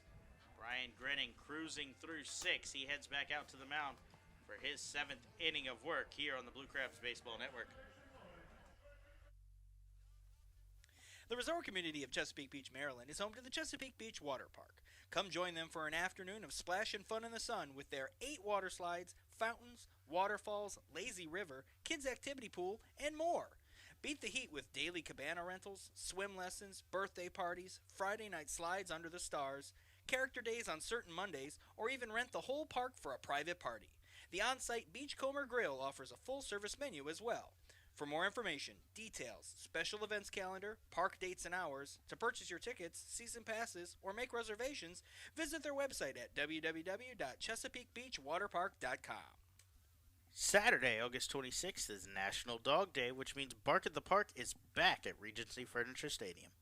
Be sure to pack up the pups and bring them out for a day of dog-friendly fun at the ballpark as the Blue Crabs take on the Sugarland Skeeters. For more information, please visit our website at somdbluecrabs.com, or you can call us at 301-638-9788. The Southern Maryland Blue Crabs would like to congratulate Jim Ed Warden on being named the closer on the Blue Crabs' 10-year team. Warden was originally drafted by the Cleveland Indians in the 6th round of the 2001 MLB Amateur Draft. He signed with Southern Maryland in 2009, where he picked up 13 saves with a 1.12 ERA in 17 appearances. Over 6 seasons with the team, Warden appeared in 284 games and collected a Blue Crabs record 134 saves.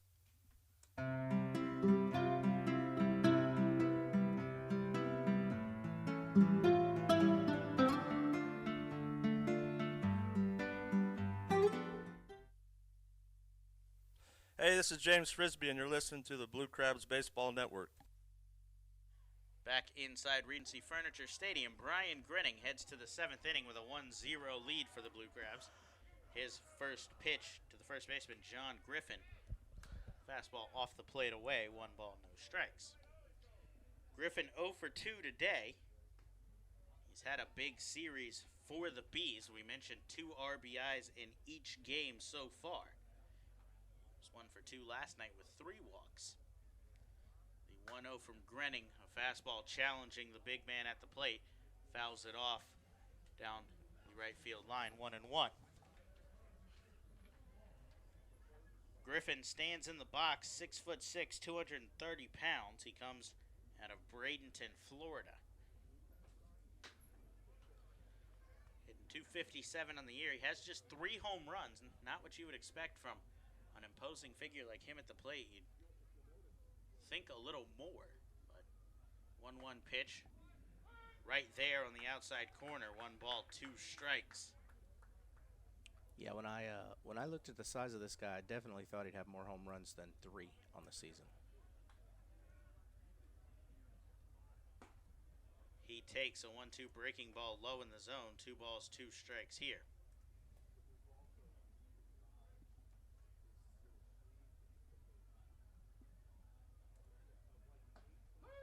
That one swung on and missed as Grinning pulled the string on one there.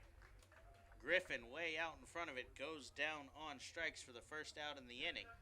Just the 2nd strikeout from Grinning today. Update in Long Island.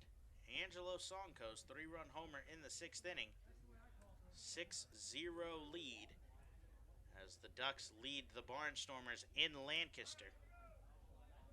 A game the Blue Crabs are keeping a very close eye on. First pitch to Jamar Walton, bunted foul as Walton squared around, tried to push one down the 3rd baseline. But he's behind, no balls, 1 strike. The infield shifts a little bit against the lefty. Jose Lozada is about 15 steps off of the 3rd base bag if Walton could push one by him. He goes back to the normal swinging away here. 0-1, rolls 1 foul down the 1st baseline. Not a bad idea to try to lay one down and get on base. Bees have not recorded a hit since the 3rd inning. At this point in the game, you really just need a base runner. Instead, Walton cuts on a changeup out of the zone low. He goes down swinging for the 2nd out in the inning. Back-to-back strikeouts from Bryant Grinning, who's still cruising here.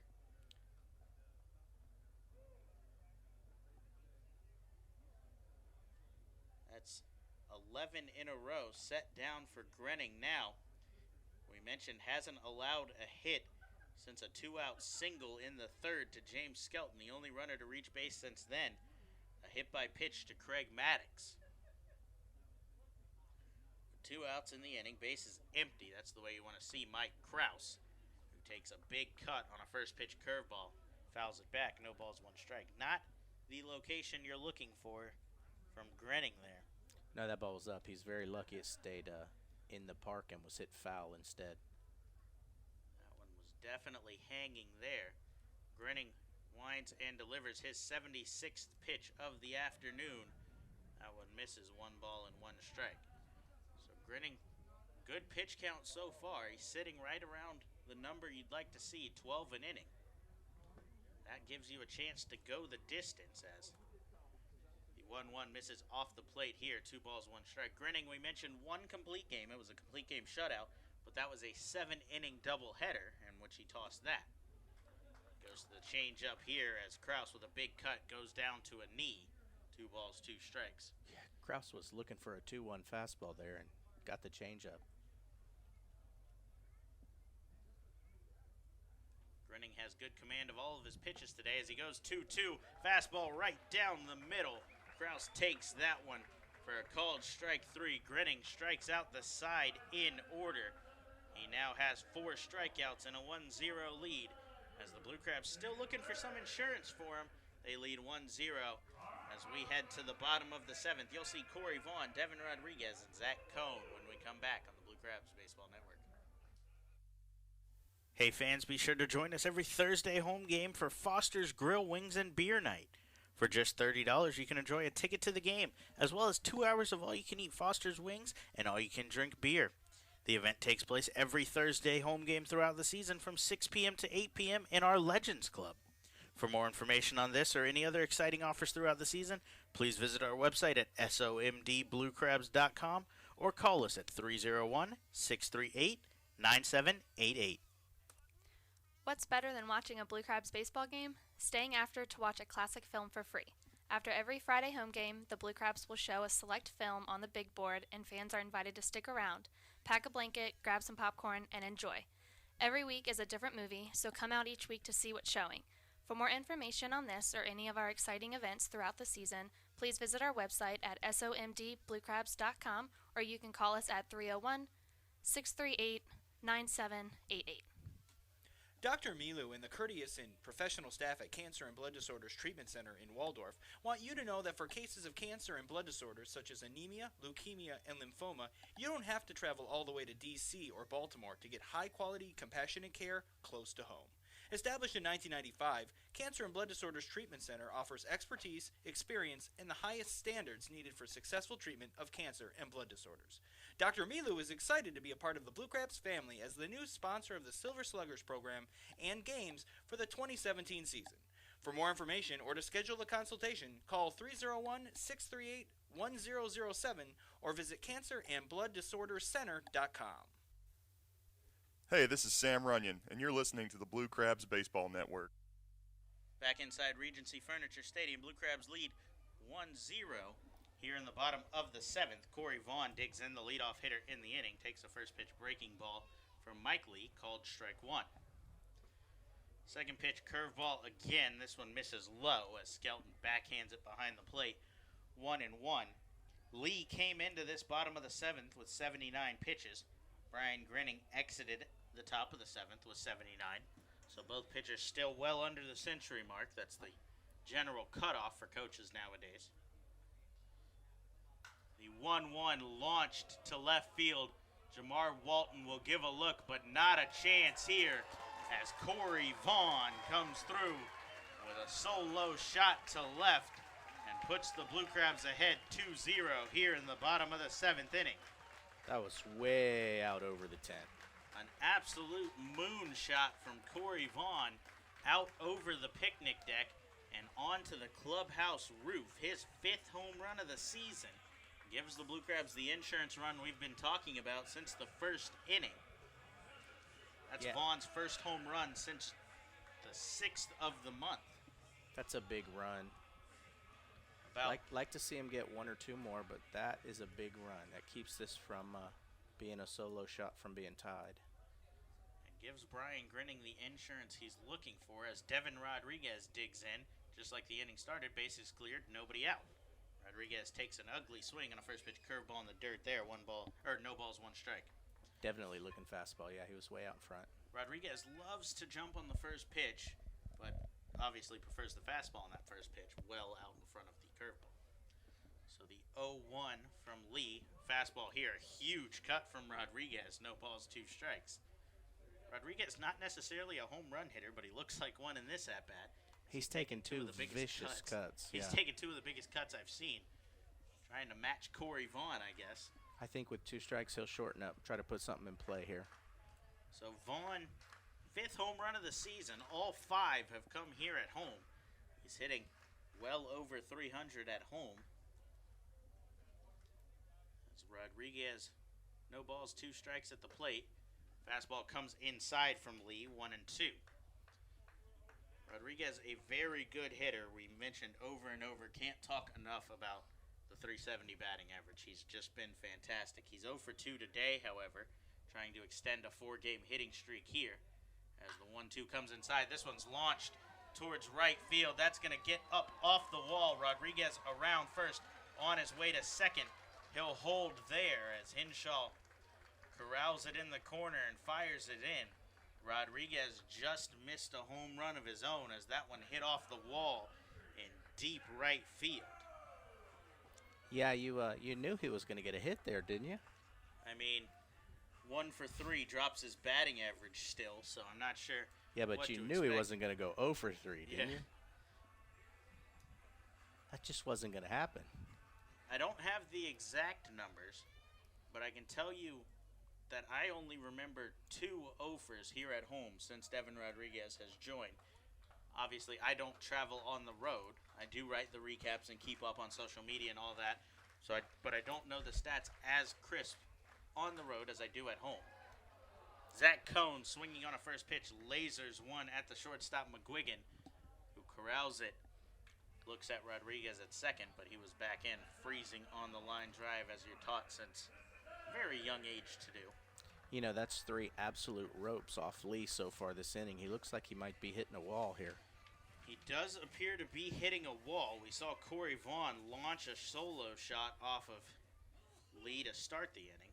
Rodriguez took 2 huge cuts and then shortened up a little bit, I guess you could say, and lasered one to right field. And then what you see here from Cone on the line drive. So Brian Bistain digs in. Bistain swinging on the first pitch as well, chops one up the middle. McGuigan handles it behind the base and fires on to first for the second out in the inning. This is the longest outing of the year for Lee.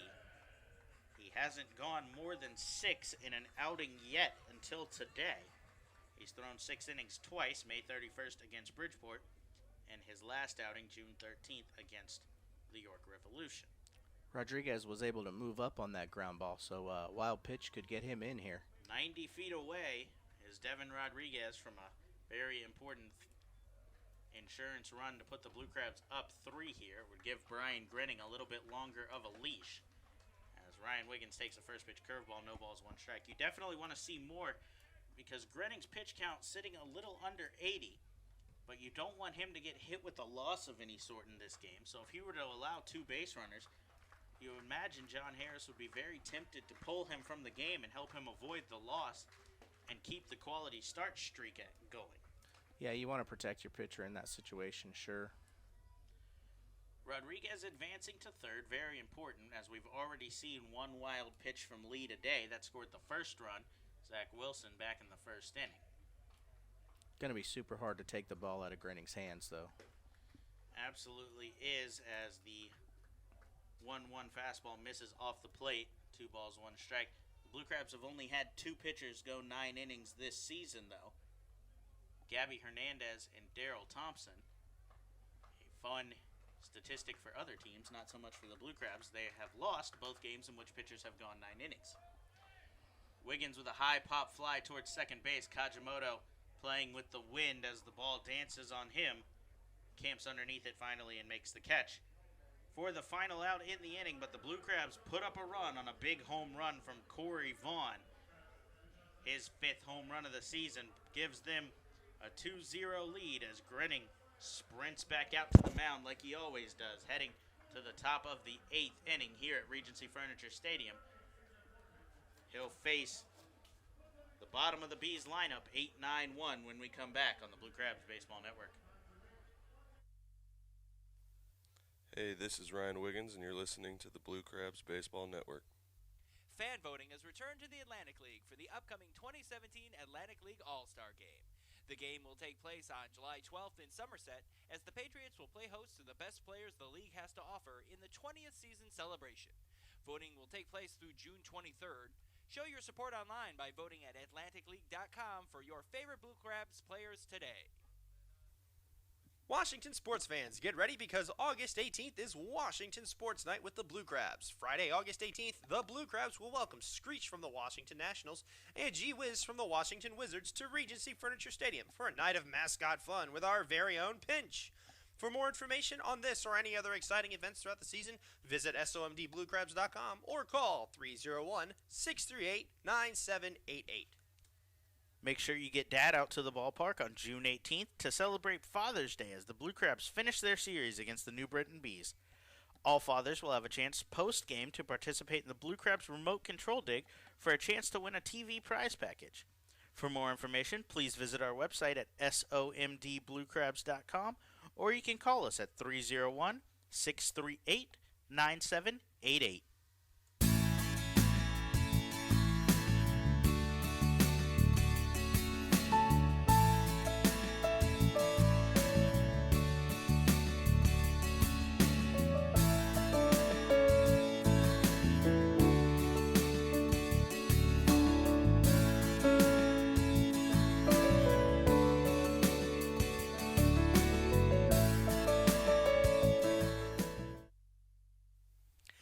Everybody, this is not Henry Carey, and you're listening to Blue Crabs Baseball on the Blue Crabs Broadcasting Network.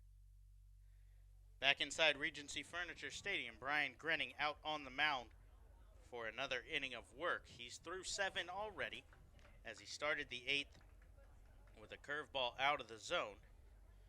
Turns to the curveball once again, swung on and missed by the leadoff hitter in the inning, right fielder Jordan Hinshaw. Hinshaw digs in 1 for 2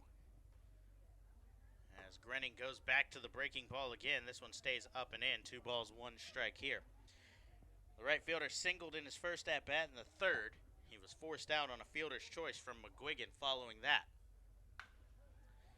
The 2-1 ripped down the third baseline towards the Blue Crabs dugout foul. Count evens up 2-2. Still no action in the Blue Crabs bullpen. Bullpen catcher Luis Allen has yet to leave his perch in the dugout and even move towards the bullpen bench. Grenning kicks and delivers 2-2. That one's rolled foul once again as the Blue Crabs dugout scatters once more.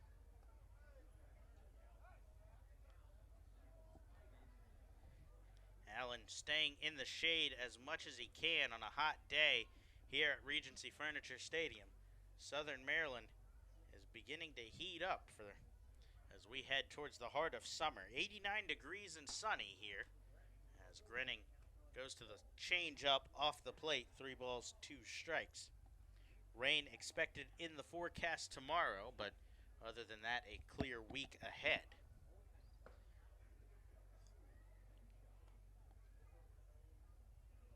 Misses inside, runs the count full, 3-2. I was a pitch ahead, It was 2-2 before that one. Now full count.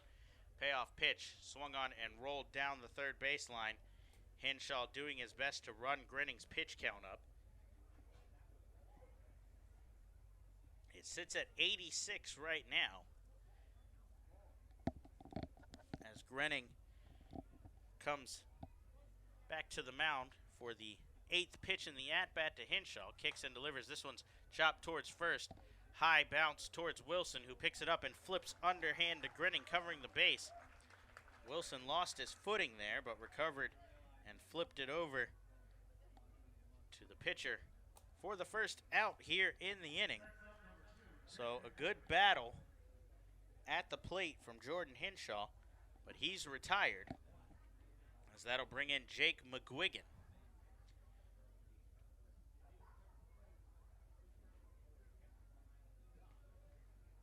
McGuigan 0 for 2 on the day.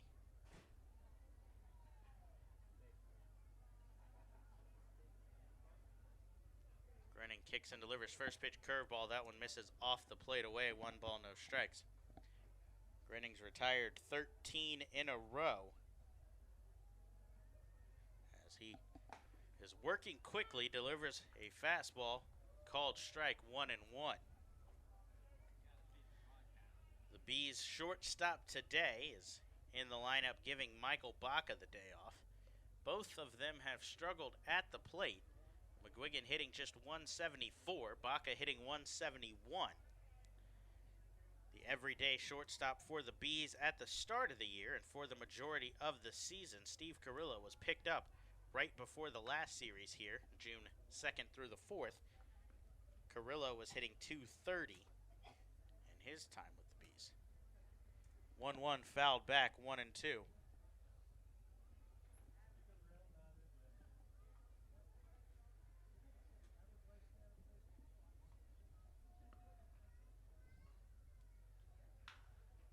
High chopper towards third. Lazada picks it up, quickly fires to first to record the out. So 14 in a row for Grinning.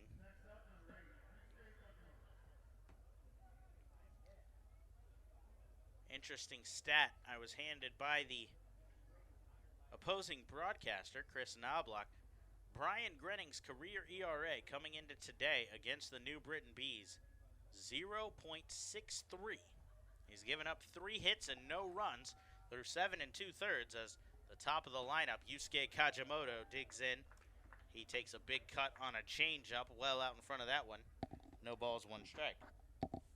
Kajimoto 0 for 3 on the day. He's grounded out twice and a strikeout in the middle of those in the third. 0-1 is slapped foul to deep left field. No balls and 2 strikes.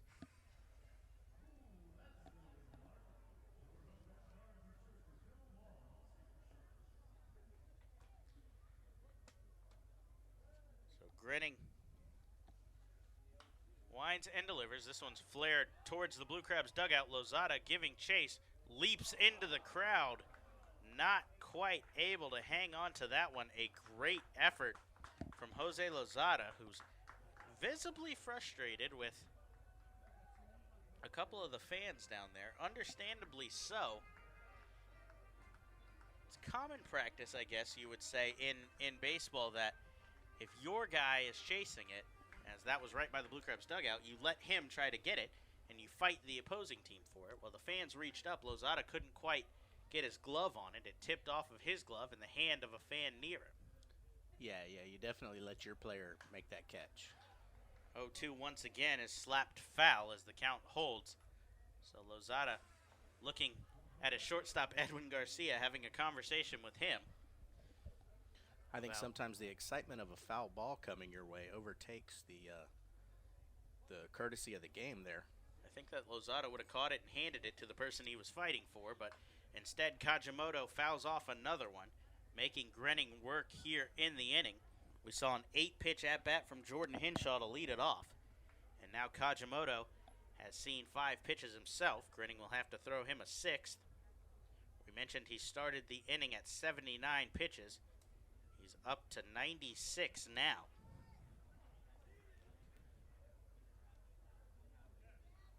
Oh, 2 on its way once again. Changeup misses off the plate away. 1 ball, 2 strikes. Just trying to get Kajimoto to chase out of the zone. I would think that the closer would be up warming up when the Blue Crabs come to hit. Epley does not ever warm up before the bottom half of the inning before he comes in, so he doesn't stretch, he doesn't do any of that, as Kajimoto fouls one back. That's not something that you guys can really see at home. Down that the left field line, third base side, Epley goes back and forth between the bullpen bench and the clubhouse and stretches back there and stuff, but he's never up and stretching down the line, and he won't ever throw before the bottom of the 8th inning. 1-2 to Kajimoto, misses low, 2-2. Sorry there, Brennan. I think had Grinning had a quick inning here, you run him back out for the 9th and give him an opportunity to finish this, but now that his pitch count is at or near 100, you reconsider that a little bit. Possibly, but with the insurance run added, you might send him out there until he allows a base runner, potentially. Kajimoto slaps it foul once again as he fights 2 balls, 2 strikes. It depends on, I guess, how late in this inning it goes. This is clearly Grinning's inning to finish. There's nobody up. There's nobody getting up. Luis Allen's still in the dugout. Yeah, this is definitely his because there's nobody on base. There's 2 outs. 2-2 pitches slapped up the middle. Kajimoto with a great at-bat fights it off for a 2-out single, and that will, in fact, get Luis Allen up out of the dugout for the first time today. As he jogs towards the bullpen, it appears Cody Hebner will be up and throwing in the bullpen. Hebner got up quickly, but then, in fact, sat down as Zach Thornton, the setup man, is up now. Cody Hebner definitely wanted to be the guy. Cody Hebner hopped up as soon as he saw Luis Allen and grabbed his hat and glove, and then was promptly yelled at by pitching coach James Frisbee to sit down as Thornton got up. And playfully slammed his hat on the bench in frustration. Skelton lines one towards right field. That's going to get through in front of Zach Cohn. Back-to-back singles with 1 out here have the Bees threatening in the bottom of the 8th. I believe we'll see a visit right now. I would imagine that pitching coach James Frisbee would come out for the rally killer, as we used to call it back when you were coaching high school baseball at Lehigh High School. Your head coach there, Aaron Pileggi, would do what he loved to call the rally kill. Wait until the batter got into the box, as we see Rosa do here, and then we see Frisbee pop out of the dugout. Yeah, we used to love right before the umpire would put the ball back in play, he would slowly walk out of the dugout and make his way to the mound. It was a game for Pileggi back then. Time me, see how long I can get away with standing out here and making the batter think about how big of an at-bat this it is. Yeah, you want to slow everything down for the pitcher, too, and let him catch his breath. And give your guy in the bullpen a chance to throw a few more. So Grinning up at 102 pitches now. He's going to stay out there as Thornton hasn't had enough time to warm up. Frisbee will head back to the dugout here, though. So Grinning worked quickly through the first 2 before Kajimoto battled for a 2-out single. James Skelton followed with one of his own as runners on first and second, 2 outs in the inning. Grinning comes set, kicks and delivers first pitch changeup, called strike to Jovan Rosa. I do believe this will be Grinning's last hitter either way. He's got a former teammate at the plate in the form of Rosa as righty-righty matchup. He comes set, gives a look at second, delivers a breaking ball here. No balls, 2 strikes. Grinning will not challenge Rosa yet this at-bat. He's gone with a changeup and a breaking ball. We'll see if he tries to elevate one and get Rosa chasing here. Perfect curveball on the inside of the plate.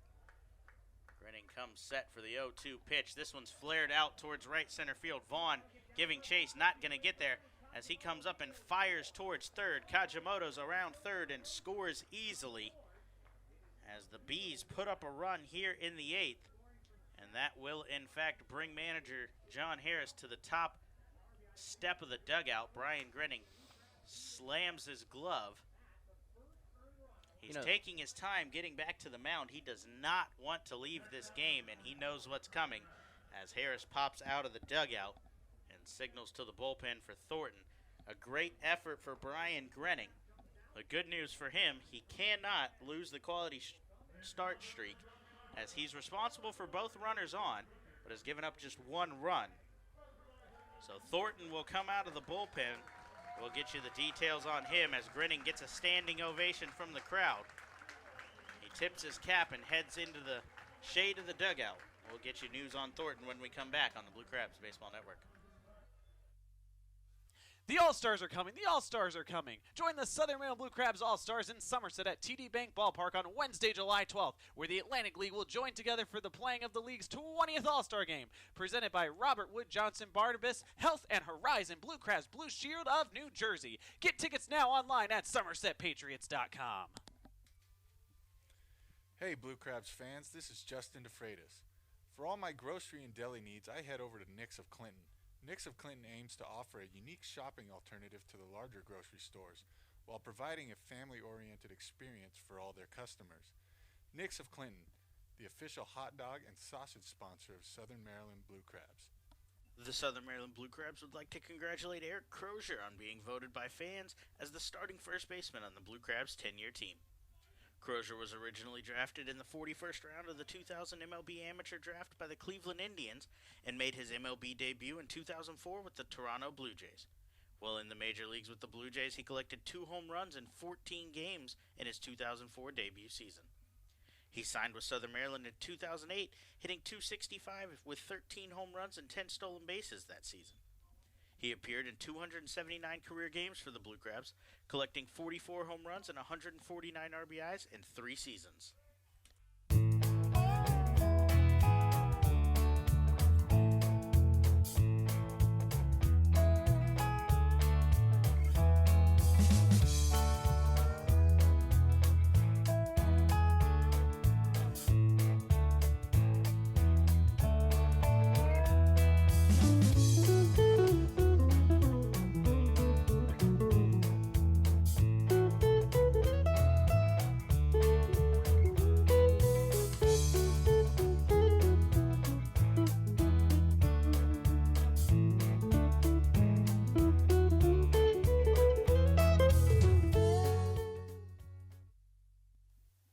Hey, this is Rob Carson, and you're listening to the Blue Crabs Baseball Network.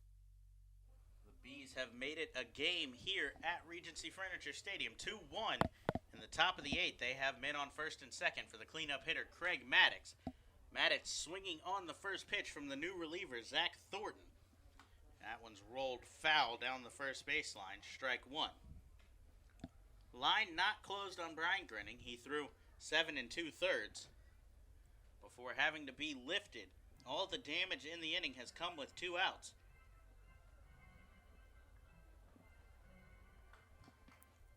He's given up 6 hits today. 3 singles in this inning, all come in a row with 2 outs, and scored Yusuke Kajimoto to cut the lead in half, 2-1, as Thornton has 2 inherited runners. He kicks and delivers a breaking ball, a high pop fly. Lazada and Wiggins giving chase. Lazada calls for it and camps underneath it, makes the catch as Zach Thornton comes in and retires the first batter he faced. Brian Grinning is the first to meet him at the top step of the dugout. So Zach Thornton with a big out number 3 here. The Bees do put up a run in the inning on 3 hits. No errors. They leave 2 men on base. Blue Crabs looking for another insurance run now in the bottom of the 8th when we come back on the Blue Crabs Baseball Network.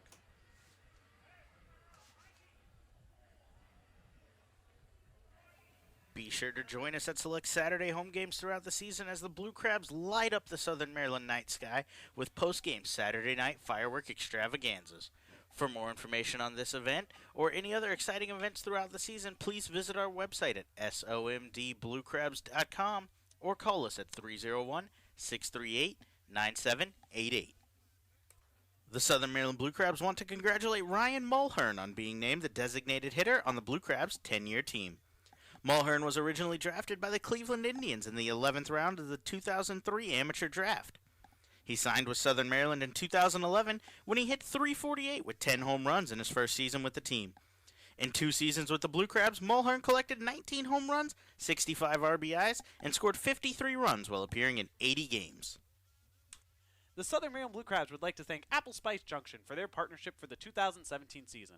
Be sure to check out Apple Spice's unique box delivery services, with breakfast offerings ranging from pastries and fruit to gourmet eggs and seasoned potatoes. Or you can check out Apple Spice for lunch, with sandwiches featuring freshly baked bread, fine meats, cheeses, and crisp veggies. Or you can try one of their homemade soups, healthy salad, or freshly baked treats. Ask how they can cater your next event. For more information, you can visit them online at www.applespice.com or visit their location at 6750 Crane Highway, located in La Plata.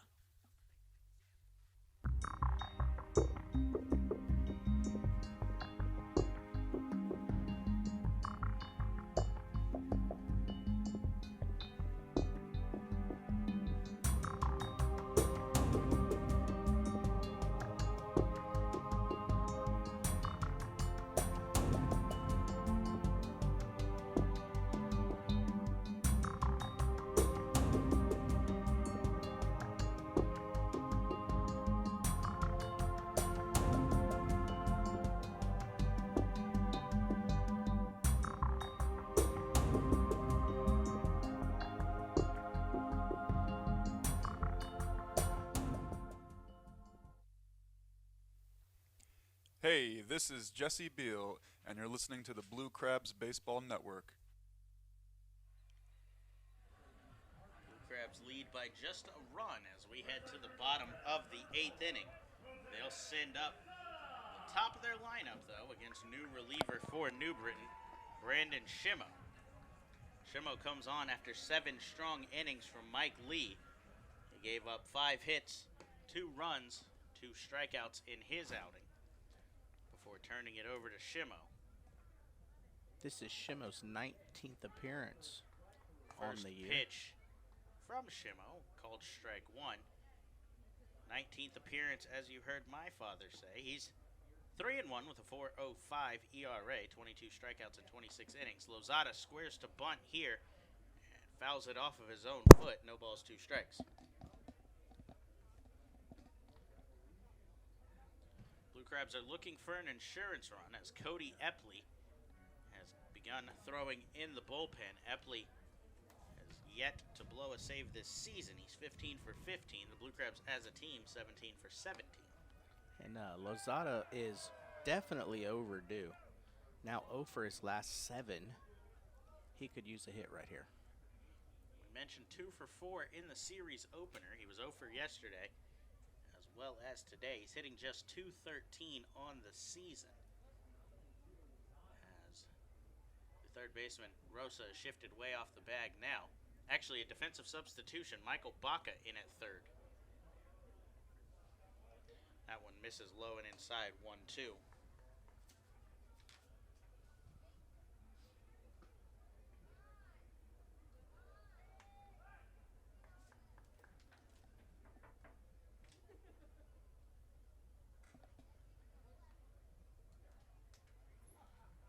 So Baca is well off the line as the 1-2 swung on, fouled off as Lazada loses the bat and flips it towards the Bees dugout. That one caught the end of the bat before it slipped out of Lozada's hands. Hot day here, so not necessarily surprising. Lozada readjusts his batting gloves. Tries to find a grip here as the count holds 1-2.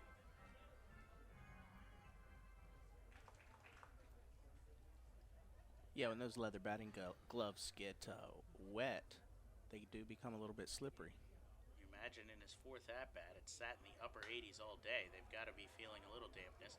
As he flares one out towards shallow left field, Jamar Walton lays out for the 2nd time today and makes the catch. Walton is playing an incredible left field for the Bees so far today. Really nice catch. I thought for sure that was going to get down for a hit.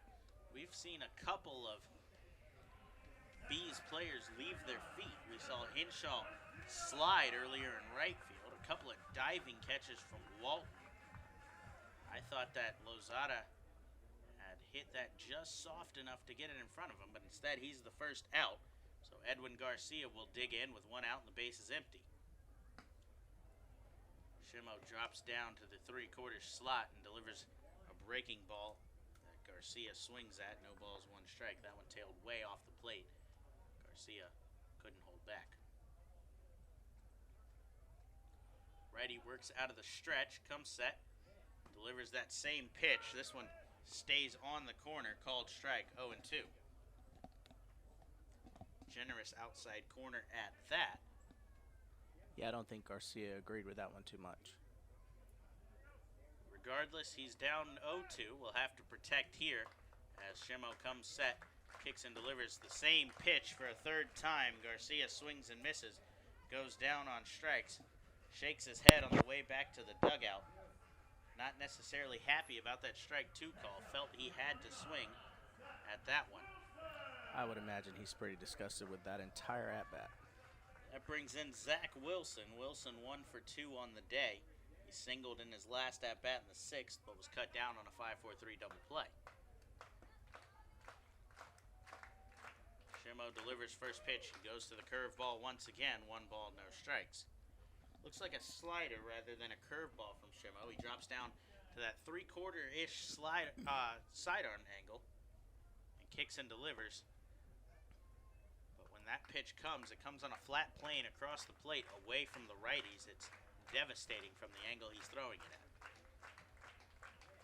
1-0, he goes to it again, tries to come with the front door, but doesn't come back enough. 2 balls, no strikes to Wilson. Not the spot you want to be in. We saw Wilson just miss a home run in his last at-bat. He's sitting fastball here as Shimo elects to go with the breaking ball for the 3rd time. This one misses inside. Wilson looks down at third base coach James Frisbee, who gives a pretty obvious sign to swing away if it's there. Green light as he just takes a cut with his hands. Wilson elects to take on a pitch that caught the inside corner, 3-1. Yeah, that's not the pitch you want to swing at, 3-0. Down and in, just caught the strike zone. You're looking for something right down the middle, 3-0. He's looking for it again here as Shimo comes set for the 3-1.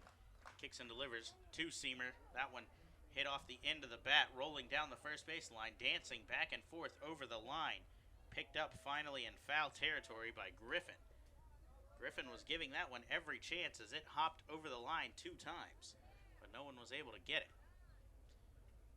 That 3-0 pitch, there was no question what Frisbee wanted Wilson to do, as we both looked down there and Frisbee just took a cut with his hands and said, go for it. Now he's got a battle, 3-2.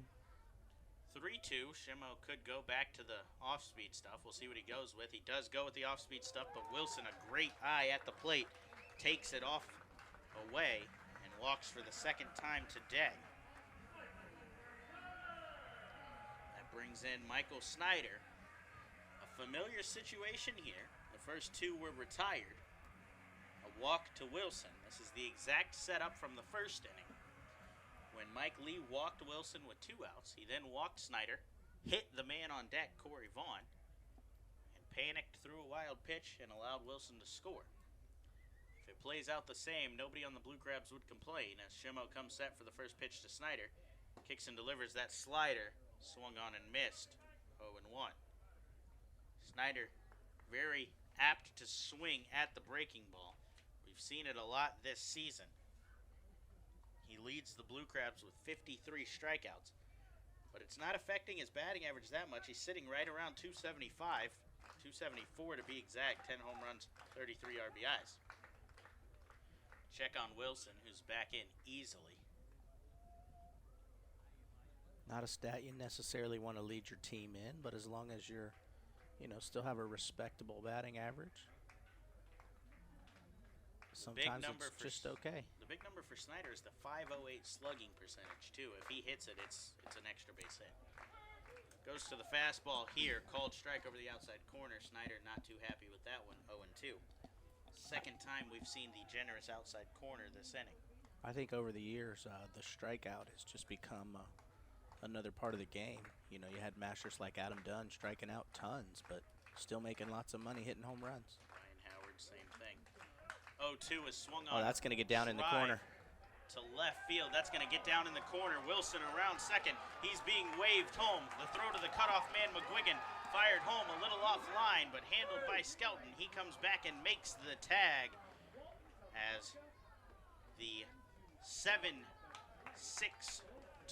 putout ends the inning. Third base coach James Frisbee a little disgusted there, but I can't say I necessarily blame him for taking the chance. Snyder will be credited with the double, but the putout ends the inning and ends the threat. The Blue Crabs put up no runs in the inning on 1 hit. No errors. They leave 1 man on base. Cody Epley will take the walk in from the bullpen and look for another save when we come back on the Blue Crabs Baseball Network. Cancer and Blood Disorders Treatment Center in Waldorf is your new sponsor of the Silver Sluggers program on Tuesday nights all season long. Silver Sluggers members receive tickets to every Tuesday night game, including the 4th of July, a commemorative t-shirt, they get to play baseball bingo during the games, and much more. Guests can even learn more about how CBDTC can help you at their table located on the concourse every Tuesday night. For more information on the Silver Sluggers, visit somdbluecrabs.com. And for more information on the wonderful life-saving work that Dr. Milo and his staff do, call them today at 301-638-1007. Cancer and Blood Disorders Treatment Center. High quality, compassionate care, close to home. The Southern Maryland Blue Crabs would like to congratulate Jim Ed Warden on being named the closer on the Blue Crabs 10-year team. Warden was originally drafted by the Cleveland Indians in the 6th round of the 2001 MLB Amateur Draft. He signed with Southern Maryland in 2009, where he picked up 13 saves with a 1.12 ERA in 17 appearances. Over 6 seasons with the team, Warden appeared in 284 games and collected a Blue Crabs record 134 saves. Blue Crabs fans, be sure to bring your furry friends to Regency Furniture Stadium on Saturday night, June 24th, as the Blue Crabs take on the Bridgeport Bluefish at 6:35 for Catterday Animal Rescue Night. On that night, local area animal rescue organizations, shelters, and businesses will be in attendance to help find new homes for their shelter pets or help you raise the pets you already have. For more information on this or any of our exciting events throughout the season, please visit our website at somdbluecrabs.com or you can call us at 301-638-9788.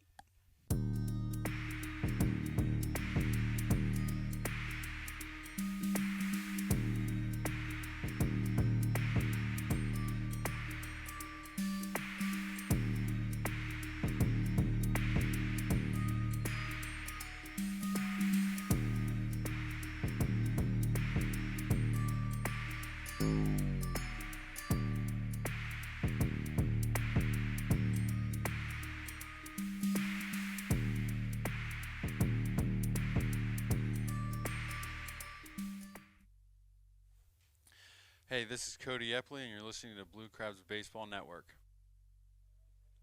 Back inside Regency Furniture Stadium as the man you just heard, Cody Epley, takes the mound for the top of the 9th here against the Bees. Blue Crabs lead 2-1. Epley will work in a save situation.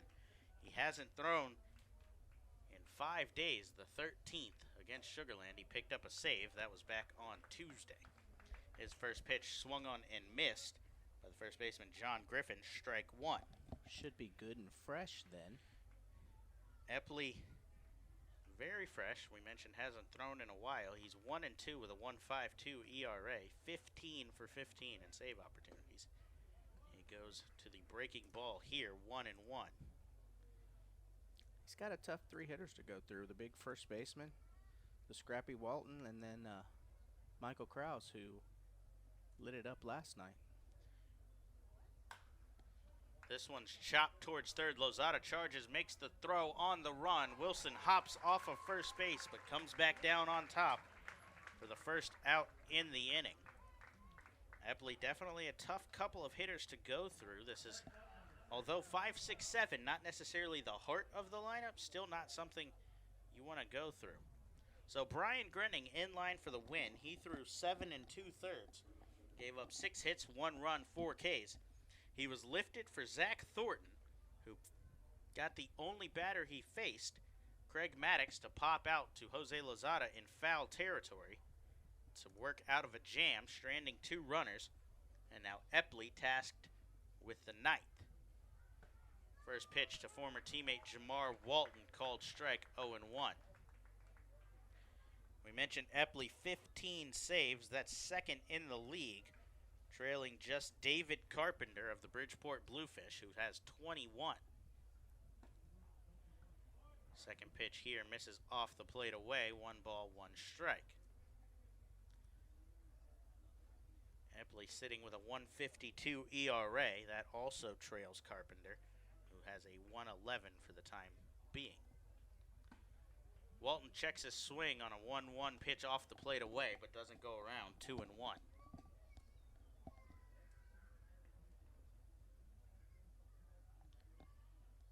Update in Lancaster, the Barnstormers have put 2 on the board. They still trail the Ducks 6-2 heading to the 9th inning over there. So the Blue Crabs got to take care of business here first as Epley comes inside and low with a fastball, swung on and missed, 2-2. So the Blue Crabs got to take care of business, and Long Island's got to finish that one out, and they'll open up a 1.5 game lead in the division. Epley's working with a 1-run lead. He's got 1 out in the 9th. 2-2 pitch upcoming to Jamar Walton. Kicks and delivers. 2-seam fastball. Swung on, fouled back, but held on to by Ryan Wiggins for the second out in the inning. A strikeout from Cody Epley of Jamar Walton. And how about this? The game comes down to Michael Krause. Michael Krause, who can nearly be credited entirely for the win last night. He picked up 5 RBIs, 2 home runs. A home run here would tie the game. He's been held in check today. A couple of little ground balls to short and a strikeout looking.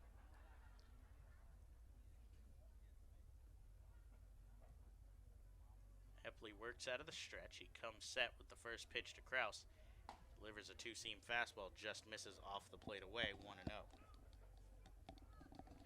Righty-righty matchup here between Epley and Krause. Epley throws fastball with some movement back into righties and a slider. Those are his 2 feature pitches. As he comes set for the 1-0. Delivers this one shot back up the middle. That's going to get down in front of Cory Vaughn for a 2-out single. That's just the 16th hit Epley has allowed this season. He's worked a little over 24 innings.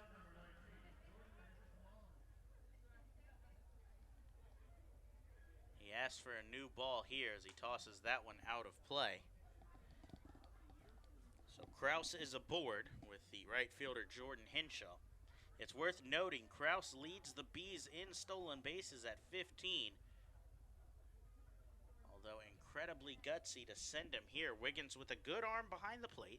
Not quite as strong as the everyday starter Luis Allen, but still a very good defensive catcher. Krause digs in with a good lead at first. Holds on the first pitch, a fastball tailing in 1-0. It'll be interesting to see if Clyburn is interested in sending him here. We've seen him try to move some runners up via stolen base, hit and run, and bunt all day today, but with 2 outs, the bunt's out of the question. The 1-0's chopped back towards second. Bastain charges in, tries to tag, doesn't get it, but fires to first in time. As Bastain made a great play there. He tried to tag Krause on the way to second, but missed. Had to quickly recover and fire to first, and gets Jordan Hinshaw by a step. The Blue Crabs take the game 2-1 as Austin Gore heads out for the victory lap. The Blue Crabs have taken the game 2-1. They take the series 2-1 as they advance to a game up on the Barnstormers. That could advance to a game and a half later should the Ducks hold on to that one in Lancaster. We mentioned they lead 6-2. Brian Grenning credited with the win. He'll pick up his 5th quality start in a row. He moves to 5-1 on the season. Mike Lee, an incredible effort on the other side. He will drop to 1-5, however, as he was just outmatched a little bit by Grenning today. Great ball game. That was fun to watch. 2-1 game.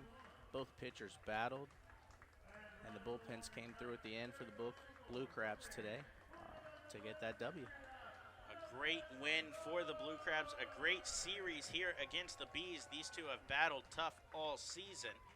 As Austin Gore heads to the mound, plants the victory flag, almost holds this time, but not quite able to hold it. So once again, Blue Crabs victorious here on Father's Day. I want to thank all the fathers out there for tuning in, supporting your sons out on the field, wherever they may be, and all of those in attendance as well. I want to wish a special Father's Day to one of our own in the Blue Crabs office, the man walking onto the field right now, our sales director, Jason Sprouser. Jason is expecting a kid in the next few months, I believe 5 months away from that. So, first time he can really celebrate Father's Day, although not quite. And I want to say a very special happy Father's Day to my own dad. Dad, thanks so much for being here with me today. Really, it was a lot of really fun. I enjoyed it, really son. enjoyed it. Yeah, me too. Great day. No better way to spend the Father's Day than at the ballpark with my son. Wouldn't ask for it any other way. So Blue Crabs take the game and take the series, both 2-1. Brian Grenning with the win, Mike Lee with the loss. We're headed on the road, a 4-game series against the York Revolution starting tomorrow. So stay up to date with everything in that series. SOMDBlueCrabs.com or Southern Maryland Blue Crabs Twitter, Facebook, and Instagram. We'll be getting you the recaps, box scores, and everything like that from there on those social medias and website. So once again, thank you for tuning in and spending some of your Father's Day with us. We thank you all. Blue Crabs victorious, and we'll be back next weekend with a 3-game series against the Bridgeport Bluefish. Hopefully the Blue Crabs with a little bigger lead in the division when we come back from that 4-game series in York. In the meantime, I'm Brandon Bulanda. Once again, stay up to date on our website, SOMDBlueCrabs.com. For my general manager, Courtney Knichel, good night from Waldorf, Maryland.